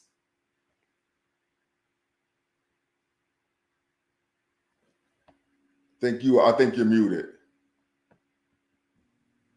I just say part of being a man is having a sense of duty, having responsibilities. And also thinking about the collective and not the individual. As a man, you have to think about the family and not just yourself. So I feel like as a man, you got to build those characters. You have to learn how to lead, how to become a leader, because not everybody just knows how to like lead and become a leader. You have to be taught that. Right. So I say leadership, duty, responsibility, accountability, and African-centered consciousness. I feel like if a Black man does not have African-centered consciousness, it's going to cause too much little problems. I feel like because Black women and white women are not the same. You think, not feel. You think. Yeah, I think. Yeah, I gotta stop saying feel. I hate that. But I feel like our situation. I think our situation is different, and we have to approach it differently. We can't approach it the way all these other groups are approaching their problems. Okay. So that's what I'm saying. Yeah. Brother Nate.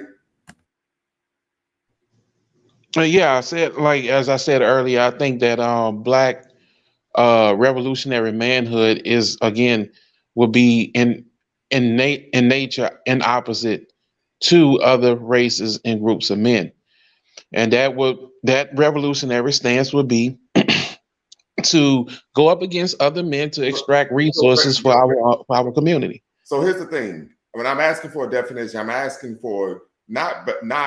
Okay, you're going out, you're fighting against other people. I'm talking about characteristics of a particular person that will be representative of revolutionary Black manhood. So when we talk about characteristics and attributes, this person is intelligent. This person is a caregiver. This person is nurturing. This person is warm-hearted. I'm looking for attributes and characteristics, not a particular behavior that you want someone to engage in. Okay, well, those characteristics would be, as you just stated, nurturing, providing, and protecting. I mean, just kind of the basic aspects of what it would be for a man to provide, to protect, to service, other members of the community or your family. Okay. Okay. Brother Shabazz. But the revolutionary part, what I'm saying, if you speaking of revolutionary, that would be in opposition to our oppressor. I'm looking at characteristics of the person, because a person could say, I want to be in opposition to X, but still be cuckoo, but still be Mr. and Miss Negro. So we're looking at the characteristics of a particular individual. That's why I am making sure that the conversation, the definition is what? Centered, right, on particular characteristics of an individual. Because we see all the time, we see brothers and sisters in the movement, they still dumb as a bag of rocks. Literally. And this is okay. Well, I haven't seen that. I mean, like I said, I'm kind of new to it, so you may have more of an experience about that. So literally. So that's why I'm looking at the characteristics of the particular person in the revolutionary Black manhood from a personal perspective. Right. So, Brother Shabazz, if you could give a definition. I can't think of much more outside of what I did, because like I said, it comes down, you're gonna have to have grit. You have to have grit, because in the aim of building independent Black institutions, through whether it be businesses, governments, organizations, for nonprofit NGOs, whatever it is you're building that's independent and that's Black focused, you're gonna need a lot of grit to continue to push through, because everything in society rejects that. You know what I mean? So if I was to mention a characteristic, that would be the main one that I would mention. And that's a great characteristic. And I would add stoicism, being able to be stoic, being able to be even keel, not too high, not too low. When life comes at you, guess what? You're able to handle it. You keep your calm. You're able to keep your composure. You're like Floyd Mayweather in the ring against the ropes, right? This is something I think is that is paramount. Sister Love Ash, you could give a perspective of revolutionary Black manhood, or of course revolutionary Black womanhood, whichever you prefer. I'll speak on womanhood. First thing that comes to mind would be a woman that possesses emotional intelligence. Woo! Look at you cooking with fish grease. Okay, give me some virtual spirit fingers. Okay, I can be smart okay. Look at you jumping out here. Got me all about to jump out this chair. That's what the fuck I'm talking about. God damn it, in this moment. I appreciate it. So yeah, that's the first thing that comes to mind. Nurturing would be one, but nurturing in a particular way. I won't elaborate. I won't go all day. But those would be the top two that come to mind. And Black men must also be critical thinkers. I forgot to add that. We got to be critical thinkers. Criticality, I think, is very important. We know Queen Mother Sana Shakur, and she's still down there doing her thing in Cuba. She mentioned that we should be critical thinkers, right? So I definitely agree with that. Sister Empress Love says family-centered. Shade Black power to that. African-centered, audacious, of course, which means bold, courageous, selfless, confident, strong-willed, absolutely, because we know if we are pushing the bounds of revolution, right, we know we're going to be put in situations where they're going to be literally trying to break us, and we know to break someone, you first have to break them mentally. And then, of course, situational awareness that I think is of the utmost importance, as we know. Bob Marley said, "He who fights and runs away lives to fight another day." So we have to understand situational awareness as well. We don't want to be putting ourselves or our brothers and sisters in a position where we're just going out and being martyrs, right? Because as I said, as someone who was in the military, when you go out and you're in a battle, the goal isn't to die. Okay. And then last but not least, we're going to bring it to Brother Ghost. Ghostface Killer in the house. Pretty Tony album. Let's get it. Yes, sir. Yeah, so what I would say, as I said before, Black-minded for sure. Afro, this is for manhood, of course. Afrocentric, I would say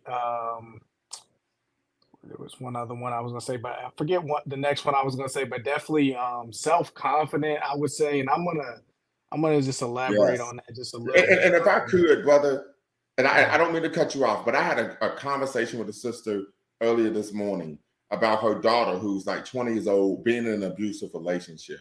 So when you bring up self-confidence, could you please elaborate on how important it is that a person has a high level of self-esteem?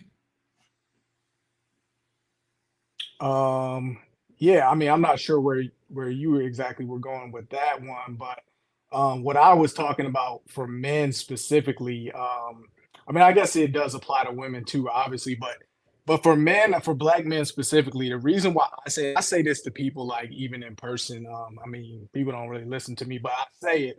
We The listen. reason is because yeah, no, the reason is because that's really probably the number one thing that's being used against us in terms of the thing that is I feel like trying to be taken away from us, or has been taken away from us, not trying to. It has been taken away from a lot of us. I mean, I don't want to go off on a long tangent, but I can even look at a lot of things with myself where it's like people look at me like, well, why are you doing that? Like how can you do that? What makes you think that you can do that? It's like Imma just do it because I can, you know what I mean? Why would I not do something just because I'm a black male, just because you think that, I shouldn't aspire to achieve this or do something to, better myself and people, so I just think that the confidence component is a big thing because you're not gonna get anywhere unless you have confidence, and us as men, I do think that we're lacking, and don't I'm not saying it's a blanket statement, I'm not saying that, every black man is just unconfident, and I mean, when I say confidence too, I want to define it more so we need to have confidence more in the areas where we need to be more confident and more skilled and more educated. It's Mhm. not just we do have the confidence in the stereotypical ways, but what we don't understand is that that's where we're being directed. We're being directed, both our men and our women, we're being directed to certain stereotypical areas, which is fine for you to have some minor level of success or major level success, but if you're making all this money from the rap music or whatever, but you're not using it in a way that's going to benefit your people, then I mean, what are you really doing at the end of the day? It's like, everything we were doing, I just think the confidence, we need to have it, and then we need to make sure that we're directing it in a way that's helpful to us, not just giving us accolades and praise from the community that we're not a part of. I don't like to say the dominant society. I don't really like to use that term, but white society or whoever it is that is oppressing us. So Absolutely. So listen, I appreciate everyone tapping in, being part of the conversation. Just want to make you all aware that tomorrow, Brother Bikwalan and I will be doing a dual broadcast where we're going to be discussing should African people engage in allyship. So definitely want to make sure you all tap in tomorrow. That'll be 8:30 p.m. Eastern Standard Time. We're going to be having a conversation, a dual broadcast where we're discussing should African people engage in allyship. It's going to be a great conversation. Hope you all could be there. Until next time, you all know what to do. Always bet on